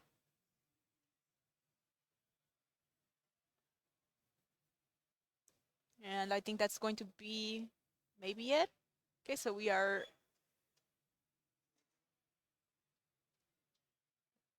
Okay. Yeah, the Might, The Might gets rid of the Cauldron, and Cauldron. yeah, and that's it. So that I think that's 1-1. Yeah, I think that's going to be 1-1. We are going to have a game 3 here between the Iliad combo and Golgari Yagmor. And how do you think it's going to turn out now with the Yagmor on the play? Yeah, I think Yavmod is favored in this matchup because, as we just saw, you can gain 1,000,000 life, but that's not enough in this matchup. If your opponent does have infinite loops in their deck, capable of dealing infinite damage, which we know with the Agauta Soul Cauldron should be possible. This is not a particularly easy deck to play the Yagmor. Yeah, it's a deck that's very popular. It was very popular at the Pro Tour. At some point, it was also popular online, but for a long time, I think Wall of Roots was bugged online, so you couldn't really pull the combo. So maybe it wasn't as played. But now, if you go to a Paper Modern tournament, Yavmod is one of the most played decks. I think it was actually the second most played deck here in the metagame breakdown. It's a very strong deck, especially if you know how to play it well. Also, it gained a lot recently with the Agatha's Soul Cauldron for sure. from Wilds of Eldraine. Yeah. Once again, I said this before, but it works so well with the Greased because Greased is a creature. Oh wow, the Wall of Roots is still bugged. That's pretty wild. It's been like that for, I think it's been like a year or more than that probably. It's still bugged.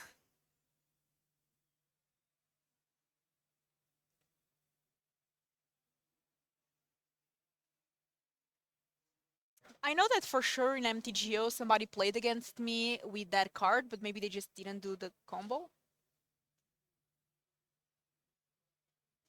It's a feature. It's a feature.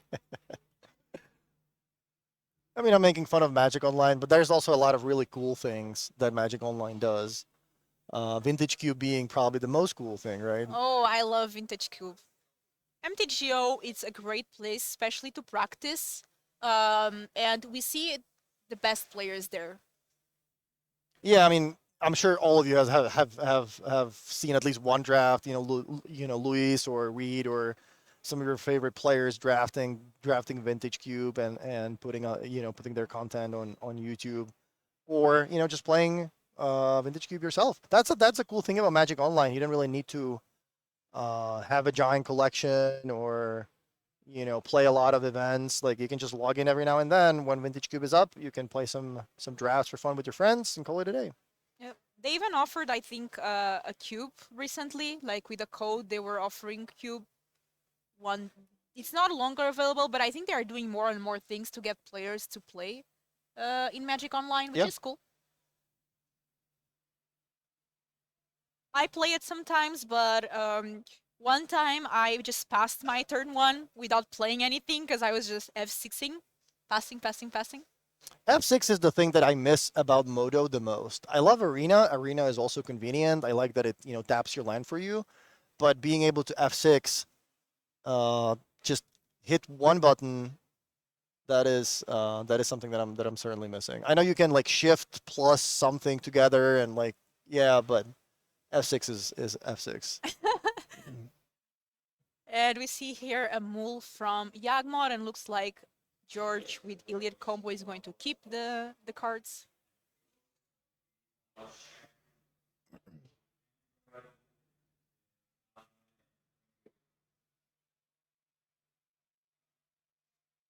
And here Lawrence really wants a good start. Like maybe turn one Alfling would be great. Yeah, and with the Cauldron being legendary, Halfling also makes it uncounterable now, Oh, that's which true. is relevant. There is a lot of decks with counter spells and force of negations and stuff like that. So That way you can grease turn two. yeah, there's a lot of like really cool interactions in the deck that are very relevant for modern.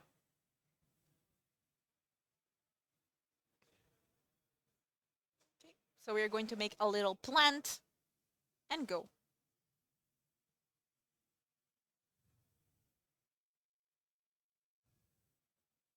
Land go. I wonder if George deck is running like Llanowar Elves and Birds because otherwise you don't really have a lot of cards for turn one. So let me take a quick look. It is not open deck list. This is a closed Yeah, list yeah. tournament. Yeah, what do you get to run in modern if you want to get ahead on mana? But I mean, you don't really want to run Birds of Paradise or Llanowar Elves. I guess there is Utopia Sprawl. That's probably your best shot. Yeah, and Alfling being 2 toughness makes it so much better because it survives Ren, it survives Orcish Ballmaster, Yeah, that's true. Yeah. than an elf, for example. Yeah, Sprawl is probably the best card right now, like the best option, so you don't get wrecked by all these Furies and Bowmasters and Ren N6s and whatnot.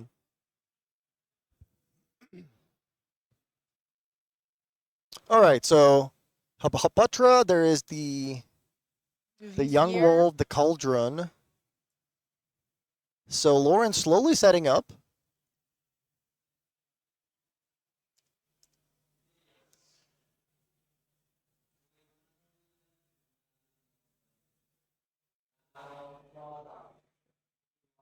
Okay, 3 mana, maybe an Iliad.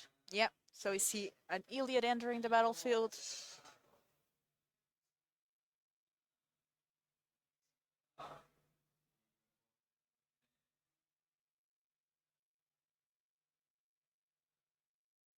So we already have some pieces of the puzzle here for Lawrence. And dealing some damage. George only has a Heliod on turn 3, which normally in modern this just wouldn't be fast enough. But I guess there's so many creature decks where you just gaining a million life on turn 4 is just gonna be fast enough to win the game. Yeah, and here with the Patra can start undying the wolf, making 1/1 dead touch.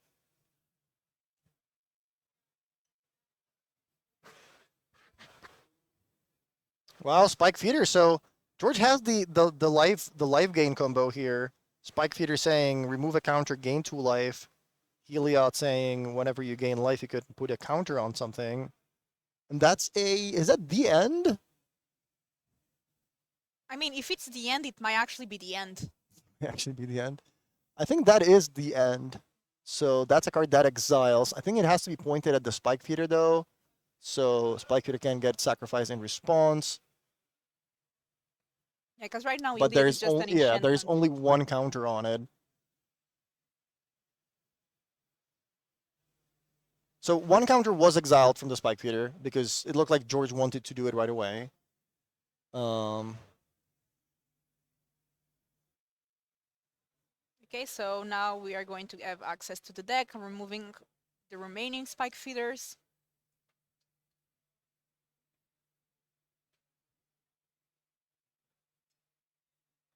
yeah, I think what happened is George activated it right away. To which Lauren said, okay, well, now that there's only one counter, I'm going to play a removal spell in response. So if you want to exile the other counter, then your feeder would die. But there's also, I think there is a Pendelhaven in play. So I'm not actually sure what happened. If George was able to use Pendelhaven to make the spike feeder bigger and then actually gain a million life. Kind of happened pretty quickly. But yeah, because 4 mana is tapped, yeah, I think that's what happened. So Spike Feeder was down to a 1/1 because it only had one counter with the trigger with the ability on the stack. Lawrence responded with the end. George used Pendelhaven to make Feeder into a 2/3, exiled the last counter, but that didn't cause the Feeder to die because of the Pendelhaven ability. So he was able to start the infinite combo, and at the end, the Feeder does get Exiled. So how much life does George have now? Yeah, it does get exiled because there's no way to make it 0/0 with the Pendelhaven pump on it. You can remove as many counters as you want, but it's still going to be a 1/2. So it does get exiled. All the copies get exiled. So there's no spike feeders in the deck or in the graveyard for the Cauldron, which is probably not as relevant, I guess, anymore if you already have the million life. Yeah, so I guess now you have a million minus 5 or 6. Yeah.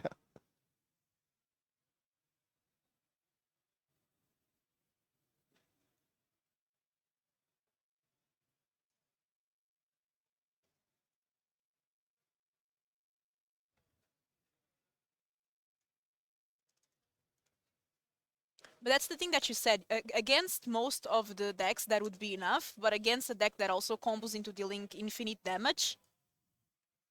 Yeah, and there is the Court of Calling for a Yavmot, so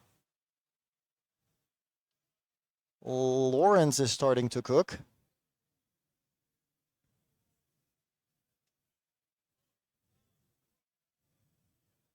So many things going on. And once again, this Yarmo deck is not easy to play. Okay, so we are using the Vizier. Yeah, so now it's a question of how much. What else does Lawrence have left? Is he going to be able to find a Blood Artist, Walking Ballista? He does have the Cauldron in play, so Ballista would do it.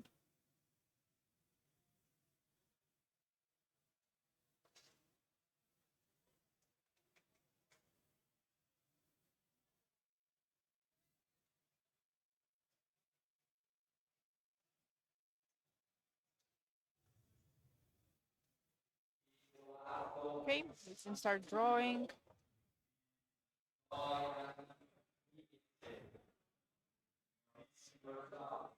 I think now Lawrence can draw until he finds a Court of Calling.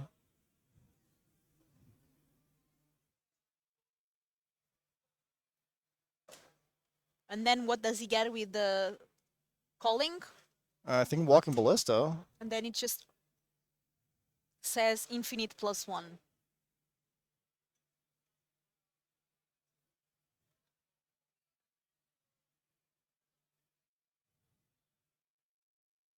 Okay, so Lawrence is drawing a lot of cards. Looking for that Ballista.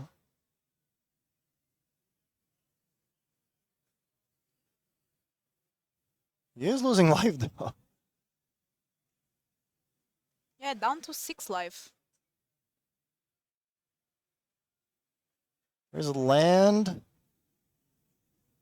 There's a Blood Artist. Okay, so that's one of the cards that we needed.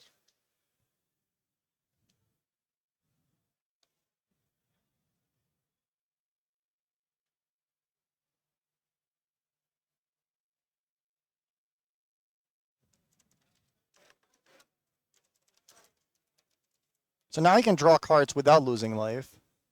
Yes. Okay, there's a Court of Calling.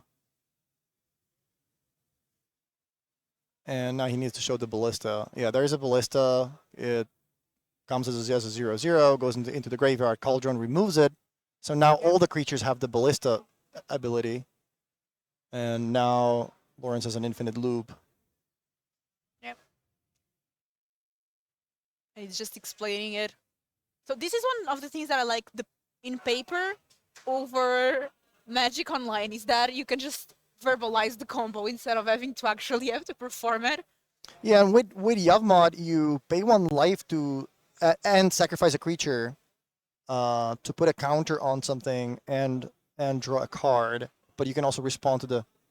Oh, okay. Looks like both players were able to just explain the loop to each other. Like, yeah, this is what I'm doing. I have an infinite loop that is gonna drain you out.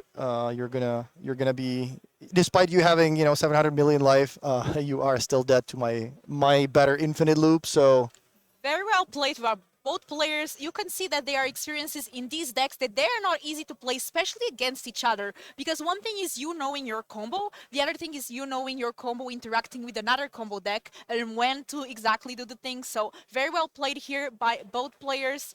Not an easy one. And I think we don't have more matches here for this round, which was round 8, and it's going to be our last round of the day. yeah, we're gonna see you tomorrow, but we still have round 9 coming up, and Canister and Skura are waiting just around the corner. Yeah, probably they will feature some of the win-and-ins for day 2. Top 64 makes day 2 here tomorrow, and tomorrow we'll be doing 6 rounds of Swiss plus a cut to top 8, and top 32 qualifies for the regional championship in Ghent, which is going to be in January. Also, modern format. So it's also really good that these players are able to play in a tournament that qualifies for the tournament of the same format. That's true. Yeah, that's a good point. Because sometimes you are a limited player, you qualify for a modern event, and then you have to kind of learn how to play modern, or the other way around. And this is great because these players here, they are showcasing their skills in one deck that they are going to be able to play it in the regional championship.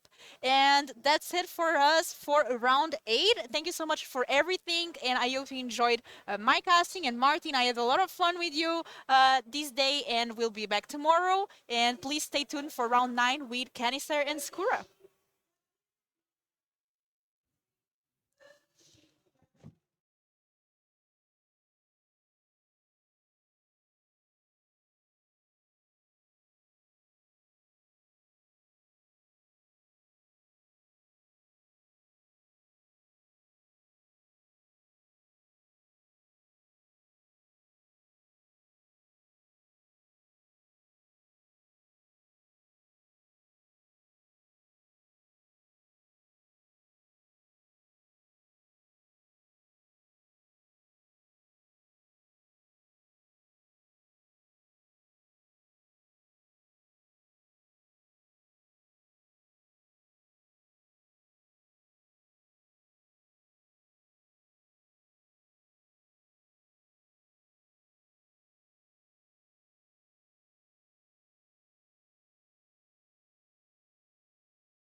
round 9, the ultimate round today. Players battling it for a very, very specific reward, and that is making the day 2. So top 64 makes the day 2, and people who are now 6 and 2 think they are locked, and yeah, they hope they are, but they will still probably battle it out. People X3 probably on the verge, unsure of what might happen. And this round, we'll be watching one particular player who's most probably locked, but fights for that sweet, sweet 7-1-1 to finish off the day with. And Canister, what are they playing? We're gonna be watching a match of Roman Valentin piloting Calibrated Blast. I believe it belongs in the other category on this chart that we are seeing right now on the screen. It is not the perhaps I want to say traditional, but I don't know if this is the right word for this deck, as it has always been on the fringes of the metagame. It is a take on Calibrated Blast that is not focused on always hitting a very high cost card and just being a combo deck that just always finds the Calibrated Blast and murders your opponent with that. It is more of a mid-rangified version of that approach, where we are trying to discard Shadow of Mortality or Scion of Draco and put it back on the top of our library with a Witch's Cottage in order to deal 12 or 13 damage. So that's, you know, some impressive plans, and like just looks really cool, and we're gonna see if the plan is gonna be enacted in the upcoming round. Yeah, I'm really hopeful. And as you're looking at the metagame, what I'm really curious about is the conversions into day 2, which we'll hopefully have after just a couple of rounds tomorrow, where we can compare the presence of, let's say, Rakdos Evoke today, 11%, versus tomorrow in the top 64. Whether it will maintain the 11-ish percentage mark, drop, or maybe go even higher. Because, you know, who knows? Who knows? Maybe in an Yeah. Escape Shift will be have a conversion of 100%. Yes, or will Calibrated Blast retain its meta share Yeah. from today? We are about to see. Yeah, we are about to see that. So we can get down to the match soon enough and watch Calibrated Blast fight it out in the round.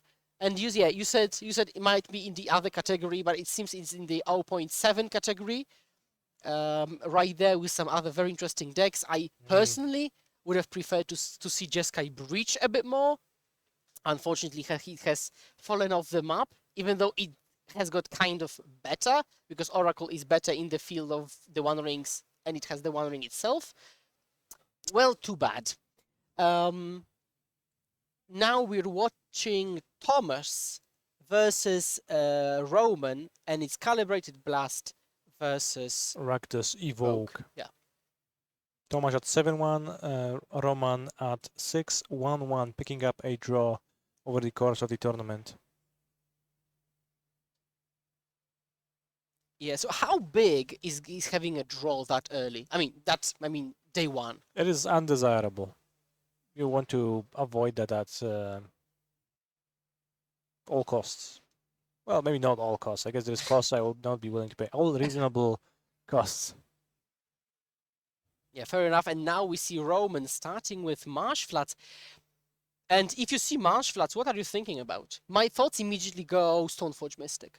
Just honestly, first gut reaction. Yeah, I mean, to me it's Scam. Like, Scam tends to play Oh, that's a any boring combination answer. of black fetches. It does not even have to be Bloodstained Mire times 4. It might be just any black fetches, because they get to fetch... they often don't play the mountain, so it's just swamps in various kinds of swamps to fetch. Okay, so now you see Marsh Floods into a Triumph. And which one is that? That's a very good question. I'm betting it's Xander's Launch. Xander's Lounge is your bet.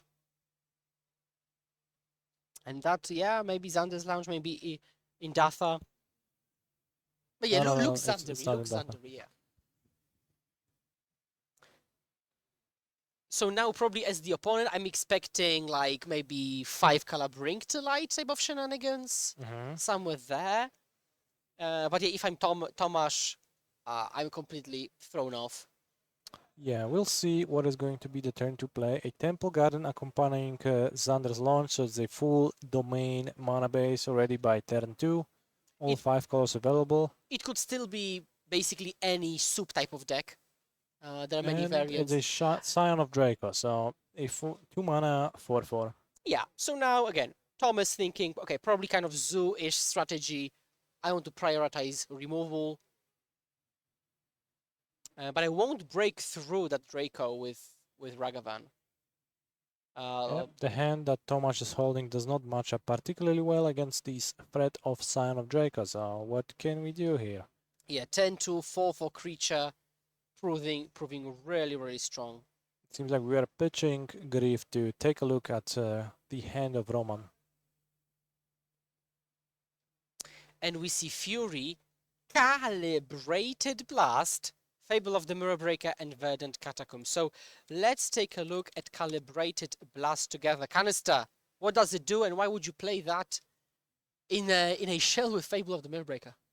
Well, it reveals the cards from the top of your library until you hit a spell, and then you proceed to deal the amount of damage equal to the mana value of the revealed spell. Now, if you somehow manipulate a really expensive spell on the top of your deck, this can be like free mana deal 12 or deal 15 if you hit Emrakul the Eon Thorn, right? Technically.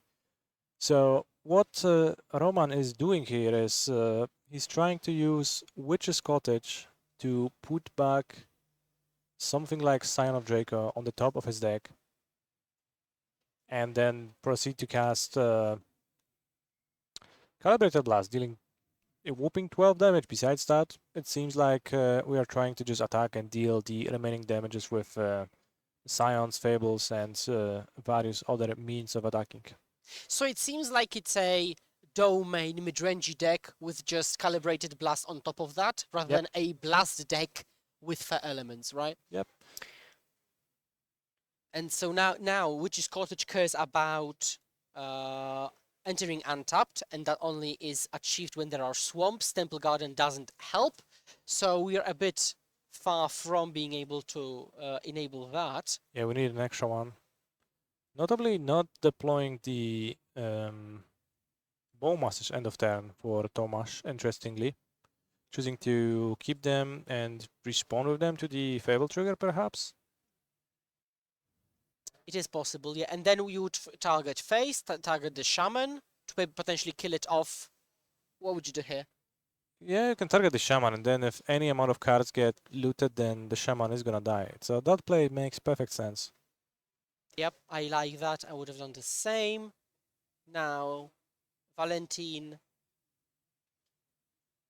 Oh, just says, okay, no discard, bash in treasure.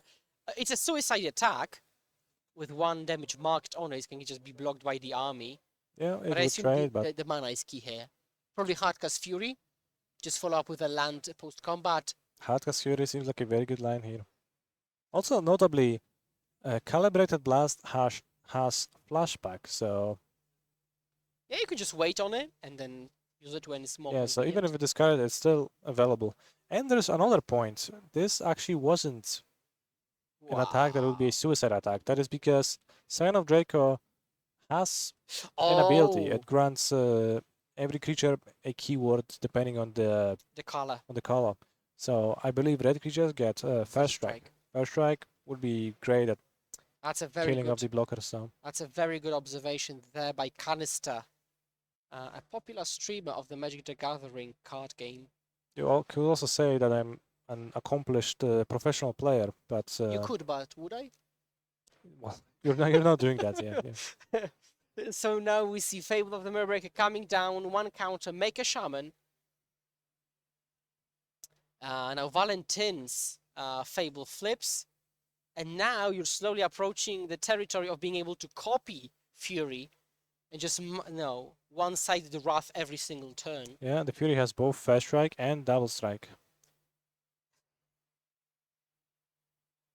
Just like as a piece of trivia. So what you're saying is that these abilities stack. No, but it is actually true that it does have both of Yeah, them. yeah, It it's does. just It does seem redundant. like Valentine's deck just played a pretty good, normal zoo-like game, right? He just played a Sign of Draco, and Tomasz's cards never lined up well against it, and then just Fable into Fury, and that's just a game plan on its own, right? Yeah, we could just remove Calibrated Blast from the name at this point because it's completely not about Calibrated Blast. But this might be actually the reason why this deck does so well, Yeah. right? It's just Yeah. It's just a backup plan. It's like an extra thing. If it deals some damage to you through normal gameplay, then there is always the possibility of just suddenly spiking like 12 damage. Yep. Now we see Terminate on the Fury, which is just a temporary measure because Valentin is pulling ahead every single turn, more and more. We'll see what he has got in the bank. There's one card which I can't make out. There's also 3 mana. Something's being searched up, that will be 4th, and a treasure 5th. So maybe we will be seeing some Calibrated Blast flashbacks. Yeah, we could just flashback the Calibrated Blast and just see what's gonna happen. Like something is gonna happen. Indeed. Oh, Well, wow. that's just a Fury, so that's brings Tomasz down to 1 life point, so probably no blasting is gonna be necessary. Draw. Yeah, and Tomasz scoops them up. Roman, Calibrated Blast, 6-1-1, up a game in the final round of today. Anybody know what Mengu's playing? Mengu is playing Teamer Adventures, and I'll let you just guess what that means. And he's on He's our got a backup, match actually. Yeah, he's XN2, so he might be locked, he might not. Playing a win and in. And so, sideboarding. So we don't really know what Roman's deck contains. It could be anything, but probably Tomasz's deck is more stock. So, based on what you've seen, what kind of approach would you like to take as Evoke? Probably just want to keep, removal in my deck. Maybe put some Graveyard Hay into my deck if I have any that makes sense. Like a Nile Spellbomb or something would disrupt the Calibrated Blast a little bit, but I wouldn't worry too much about it, and you really can't do all that much about it in some other ways. If you don't have access to Graveyard Hate, I guess you're just gonna have to suffer through the Calibrated Blast, sometimes doming you for 12 damages. Yeah. So we will be playing kind of a similar plan. We still want to put pressure early on, but because Valentin is an 8/8 binding deck, an Aggro Fury might not cut it.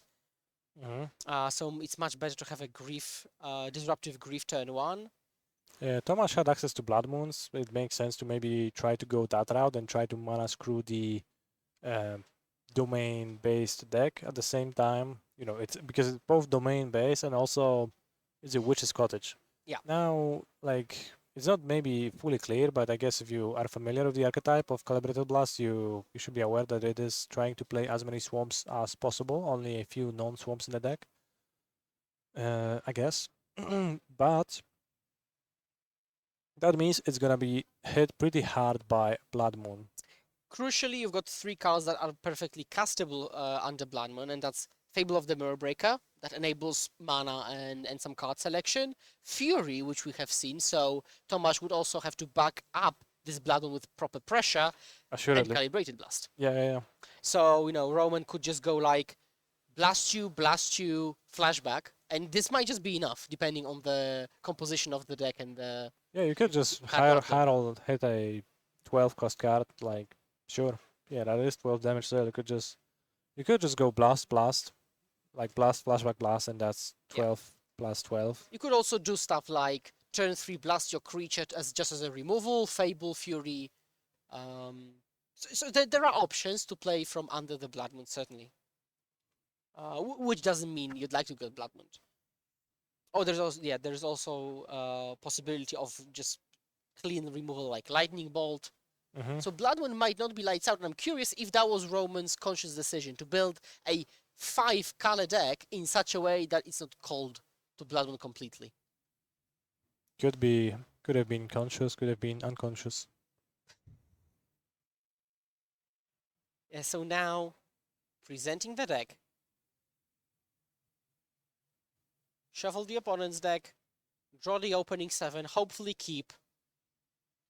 And yeah, Tomasz on the play with Rakdos Evoke, playing. Not really for day 2 because he's locked, but playing for a really prime position day 2. Yes, big of course, potential H1. records in a tournament like this do carry over. It is just one continuous tournament. It's just split into 2 days for logistic purposes. So you want to get the best score possible on day 1. Going 8-1 is very desirable. Oh, and I see a potential turn 1 Fury with a trick, but the downside is that you would get rid of Bloodman, which we've just talked about. I think there's a And- bigger blood. Well, no, there's 2 lands. And there is no, there's one land. There's the Bloodstained Maya. Okay. There's yes. Doughty, Maya, Fable, I think Trick, Fury, Trick, Bloodman. Yes, I have misread Undying Evil as a Black Cliff Cleaves. So yeah, so this is a one lander that goes all in on the Fury and gets rid of a Bloodman. So you have to weigh your options there. Now, if Roman's hand contains a binding, you'd match up pretty poorly. But I can't make out what's in Roman's hand. I mean, you could keep the Blood Moon, right? Just the issue is that you can't cast it because they one-lander. Oh, So, there is. Oh, sorry. Oh, I you know, mean, you can pitch Fable of the Mirror Breaker or Blood Moon. Probably, you know, the upside is pretty high. If you rip 2 lands in a row, then you go turn 1 Fury into turn 2 a Voidwalker into turn 3 a Fable. You need just 1 hit from that Fury for the Voidwalker and Fable to be big threats. But of course, it's not a guarantee oh to yeah, work out. and I think we see a keep. I think Rakdos Evoke is not a deck for faint-hearted. Yeah. Like- You need to make decisions like that. You need to go all in on the turn 1 Fury often. And keep a one lander while doing it. So, for example, I am a pretty risk-averse person, so I just couldn't bring myself to doing that because I Yeah. would be like, hoping the top of my deck decides if I win this game or not. Actually, match, right? So, but that's a matter of preference. I'd rather have more control, and that's why you'll see me more with Preordain rather than an undead trick. And we do see Fury pitching. Pitching. Suspense is real. Brr, drums. Pitching Fable, Trick, and now we'll see if Roman has got either Leyline Binding or his own Fury, because he could just go Fury, and then you 2-4-3 the opponent. Yeah, let's see. Just Okay. passing. So after Indatha, what shock would you have to play to turn on the Delirium? You'd If you need mean domain, blue, full domain red, would be Steam Steam Vents. Vents, yes. So we will see if I mean you could also play just a land turn 2 and pay 2 for Yes. Leyland Binding. Ragavan was a decent pickup as a non-land because at least it's a castable that steamrolls. It is action and it does let you cast your other cards, even if like the Fury Yeah. gets dealt with, you still get to answer the other thing. So Yeah, and you you have still, to you still get to keep your other threat, the Ragavan. So that's really nice. yeah, and Roman now has to decide which one to get rid of. Well, does he have any removal? Yeah, but whatsoever? if he has no removal, then he's really dead in the water. And then Tomasz says, "Well, I might as well have mulligan to 4. I would still have won this game." Ren and 6. Well, Well, okay, if this goes face, let's see. Yeah, if this goes face, Yeah. Roman's down to 1, and he can never get rid of the Fury, right? yeah, that seems like a problem. Unless you go like, oh no, you can't. Well, you need to gain life somehow, right? So- Can't you Leyline Binding the aura, and then kill Fury? Sure, but then, yeah. I mean, that's a lot of hoops. All right, at 1 life, Shadow of Mortality costs 2 mana. So how big is that creature again? It's a 7/7 threat. It's a 7/7. So, So- unfortunately, that puts Roman dead on board, assuming the Fury just attacks. Yeah. This is a weird game. This is a weird game indeed. Attack you? I think even Tomasz says, remember about the trigger. And he says, yeah, I'm dead. So, pretty uneventful. Yeah, Just a pretty all in quick on- game. Like going all in on the Fury and then getting rewarded for that. There's been a relatively high amount of answers in Roman's deck, but not enough to draw them on time, seems like. Yep, yep. Had Roman had a single Fury, that would have flipped the Yeah, dynamic of Fury the or a Binding would have saved him so much life, and then he would have been able to participate in the game. Oh yeah, that's a good phrase, I think. Yeah, Roman barely participated in that game of Magic. But I think this is what Ragnaros Evoke is all about, right? Punishing opponents and just kind of cheesing out games. When it doesn't do anything, you just revert to a mid-range plan and Yes. It's all about participating more than your opponent. okay. Now with the risk of disabling yourself from participating because you keep these one-landers, had it been leyline bound, you would be barely playing the game yourself.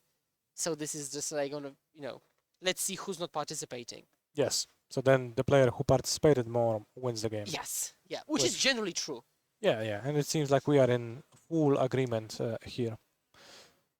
We've seen the players make some sideboard changes, play draw. Oftentimes you need to, take into account how do you want to sideboard on the play, on the draw. It changes a little bit. You want to, oftentimes cards that are much better on the play are like Ragavan, Nimble Pilferer, and some others. So no surprise that we see players tinkering with their decks a little bit, preparing for game 3. So nowadays, in 2023 Modern, how relevant is the classic approach of I want to be more aggressive and linear on the play and more reactive on the draw? It's still as true as ever, I feel. It's still the case that your opponent just has less mana available to answer your plays when you're starting the game, right? So naturally, they also have less mana to develop their plays, so they just need to answer yours. That's just how it's gonna be, and that's how things line up for the most part. So a turn 1 Ragavan on the play and turn 1 Ragavan on the draw is just like an entirely different animal. So well, I guess it's the same animal. It's still a monkey, but I mean, it's also interesting enough that Ragavan is so much better on the play and on the draw that sometimes you don't even have it on the draw in your deck, yeah, but exactly. you do on the play, as you mentioned previously. So this is how much of a disparity there is, but you have to be able to recognize it and adjust your deck accordingly in the way Yes. you play. Because if you don't, you'll be just angry that you had your Ragavan turn 1, but you cannot attack through a 1/1 creature, something. So now we see on Tomasz's side, he hit his hand. I think I saw Ragavan, Bowmasters, a couple of lands there. Shieldred is the pickup. So this kind of is a concession to a bit more longer mid-range game, I guess? Seems like. It's a card that can survive Fury 2 with 5 points of toughness, so that is a Yeah. pretty nice aspect of Shieldred the Apocalypse. Ooh, and turn 1. So do you play Thoughtseize, or do you play Ragavan for it to die to a Renan 6? Yeah, there's Renan 6, which is worrisome. There is also just the fact that Territorial Kavu or Sign of Draco, they just block Ragavan, right? So And actually, if you look at the curve, Tomasz might not even have a good time to deploy Ragavan, because turn 2 he'll play probably Delta Voidwalker, and then maybe turn 3 is the earliest. He could dash Ragavan in on turn 2 to ramp up to Shieldred turn 3, which is not doable in the face of the bolt we've just seen, but in the vacuum at least. this is like exactly what we were talking about, right? Between games, just in play, on full display. Ragavan like being worse enough on the draw that Tomasz just didn't even want to play it. Yeah.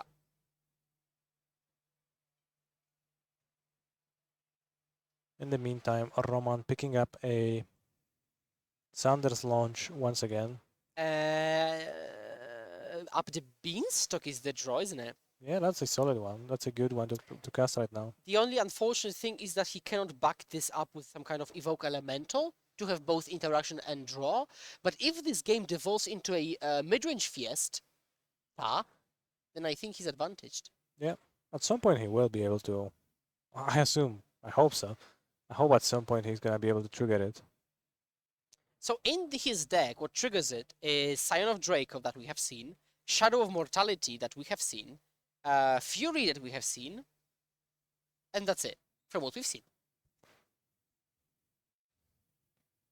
Assuming he plays lane binding, which would be very natural in this type of deck, that would also trigger. So that's actually plenty of cards. Although cards like Shadow of Mortality is not really meant to be hardcast. But if it was... Well, you do when you are presented with an opportunity. I guess it's not going to be very common. It's pretty expensive otherwise. So now we see Grief was the pickup, and I see Bowmasters, Dati Voidwalker, Dash Ragavan. 3 options there, with a potential Grief alongside it. What are your thoughts? Would you just Bowmaster try to punish the Beanstalk, or...? Well, so dashing Ragavan doesn't seem like it moves you forward too much, except that you get your treasure, which means that you get to play your Shieldred sooner. So Yeah. that's nice. If we want to play Bowmaster to punish the Beanstalk, then we could do that. There is no guarantee it's gonna get triggered. If we want to play Duffy Voidwalker into Grief, which we could want, like maybe we want to pitch it, maybe not. It's not entirely clear. Seems like Tomasz opts to keep his resources. He has seen Roman's hand just a turn ago, and it was not... didn't warrant to get discarded once again, it seems like. Yeah, and Roman can now deploy Fable of the Mirror Breaker, but he can also bolt the Dati Voidwalker. There are multiple options. Here is also very interesting how different is Tomasz's deck on the player. I mean, in this game and the previous game, right? It was like an all-in glass cannon in the previous game, and now the it's Blood Moon. for Mirage deck. You yourself have only a single swamp. You might go... Would you grief first? Because I think probably it's better to grief first with only a single mountain swamp anyways. Just see if he has drawn any answer to that Blood Moon, and then Blood Moon. Yeah, you could grief pitching Shieldred, although Ragavan is a source of mana, right? of mana, so you get to maybe cast your cards later on. And again, like, you don't really want to spew resources from what the games seemed like. You still might need to fight off against Fables and Furies, so it's not like the Blood Moon just locks Roman entirely, right? Yeah, exactly. If there is no grief as a follow-up, Roman will just hardcast the Fable that he picked up the previous turn, and arguably he'd be ahead.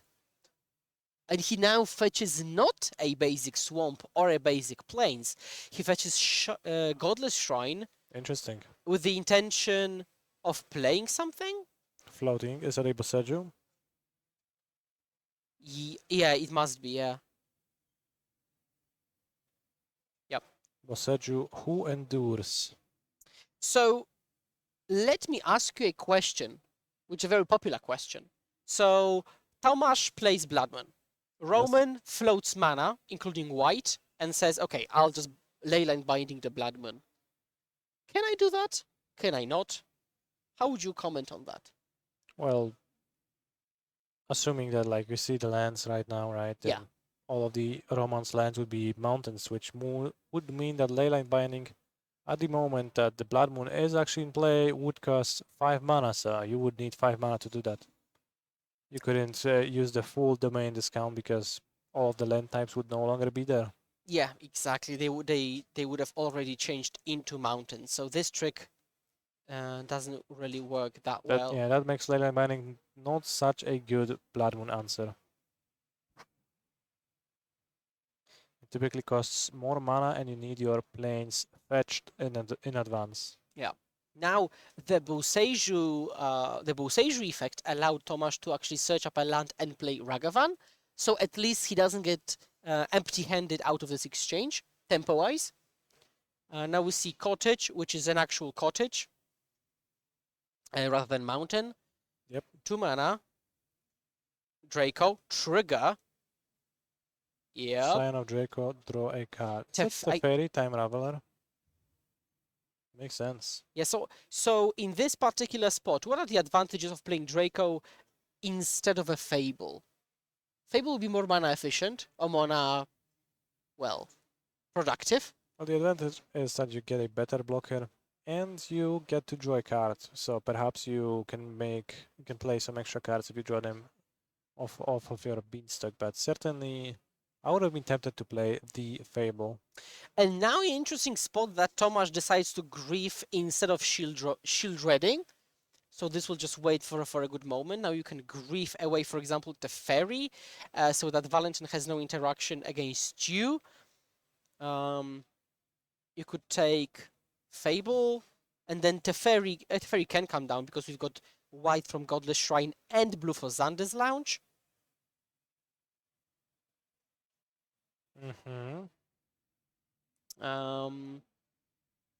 Yeah, and so far we have not seen the calibrated blast angle too much, so it looks like a 5-color Zeus / Omnath deck.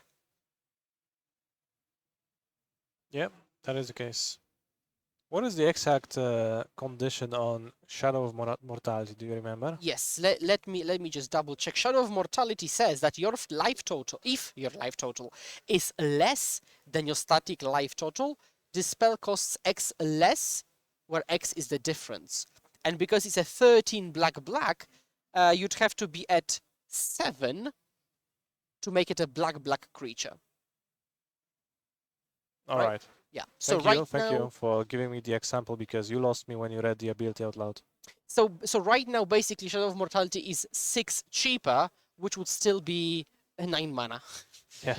So that's because it's 13 black, which 13 black. which is this, a pretty this is a steep pretty expensive one. Yeah. All right, we're playing a swamp. Bash in.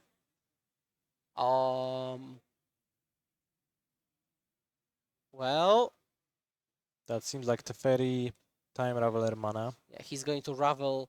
Ooh la la! Oh, I like that. That's welcome to Valia Town. Bounce my own creature, draw a card, play the Draco as a blocker, essentially giving it vigilance, and drawing Yeah. a card again. We could also understand that Teferi activation as effectively deal 4 damage, draw a card, so like a Boros Charm that Wow. cantrips. Boros Charm plus Reach Through Mists. Yeah, plus Teferi, who's a City of Solitude, I guess. That's a lot of card advantage. So now we see Werther getting rid of the artifact creature. Yeah, tearing away the Scion of Draco.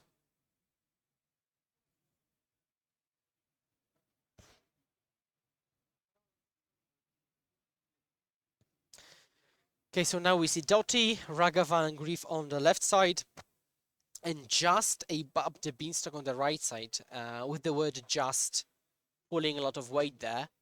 So Roman, because he has drawn so many cards and is probably about to draw many cards, he just needs to stay alive. He just needs to stabilize the game.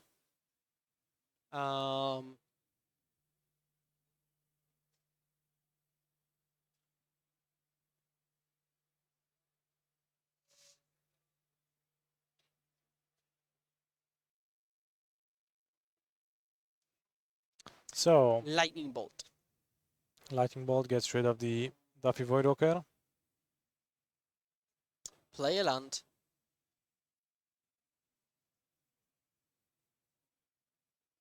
Let's fetch go down to 8.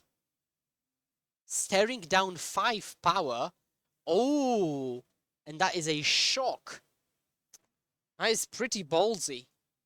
Yeah, that drops him to 8 So maybe life. like a Fury would be really decent here. But it is Shadow of Mortality. Draw a card. And there was a calibrated blast, but it is uncastable right now. So if Roman had less life, he would actually go Shadow plus Blast. He drew something.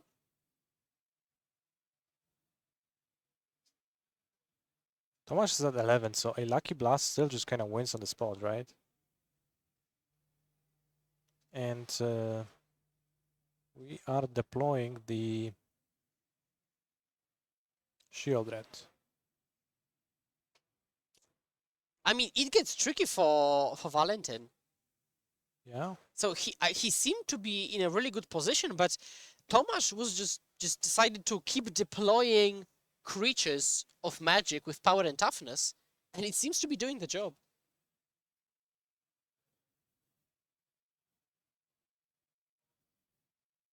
So is that upkeep to prevent shield red damage? Are we gonna flip a Scion of Draco?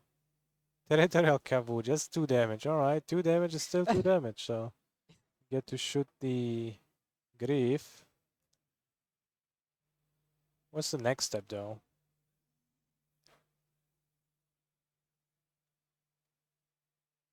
We take a draw. Lose 2 life to shield red, the Apocalypse. So we are down to 5 life. White mana.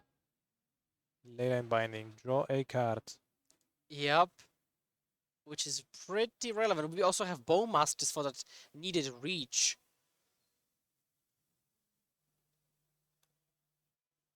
So now with Motsidlaj's shield red gone, Roman is just at 1 life, which means that he's in range of those Bowmasters. Up. Just Try to kill you. finishing the game. And that is it. handshake. Tomasz moves on to 8-1 in a great position for tomorrow. And Valentin 6-2-1 might still sneak in. Yeah, although I have to admit, for all the hyping up that we did for the Calibrated Blast, the deck was pretty cool, and it's like it seems like a functional mid-range deck that is capable of semi-comboing off at times. The actual Calibrated Blast that we have seen happen was fairly underwhelming. Yeah, it was. It was. Just 2 damage. 3 mana, 2 damage. That was a strictly worse Burst Lightning. Yeah. And it happens. Burst Lightning is a pretty good card. But it was a pretty solid Zoo/Omnath deck, although it was neither Zoo nor Omnath. And some can say that it's better to be much better at one thing than good at 2 at the same time. There's also the risk of drawing like the wrong half thing, and yeah, it might just House of Cards might fall. So this concludes round 9 of LMS SOFIA. So this is the last round for today, for day 1. There is no backup because they have also finished, so we'll be closing today in just a moment. How do you feel about today? About the decks we've seen, about the gameplay, about diversity? What are your comments?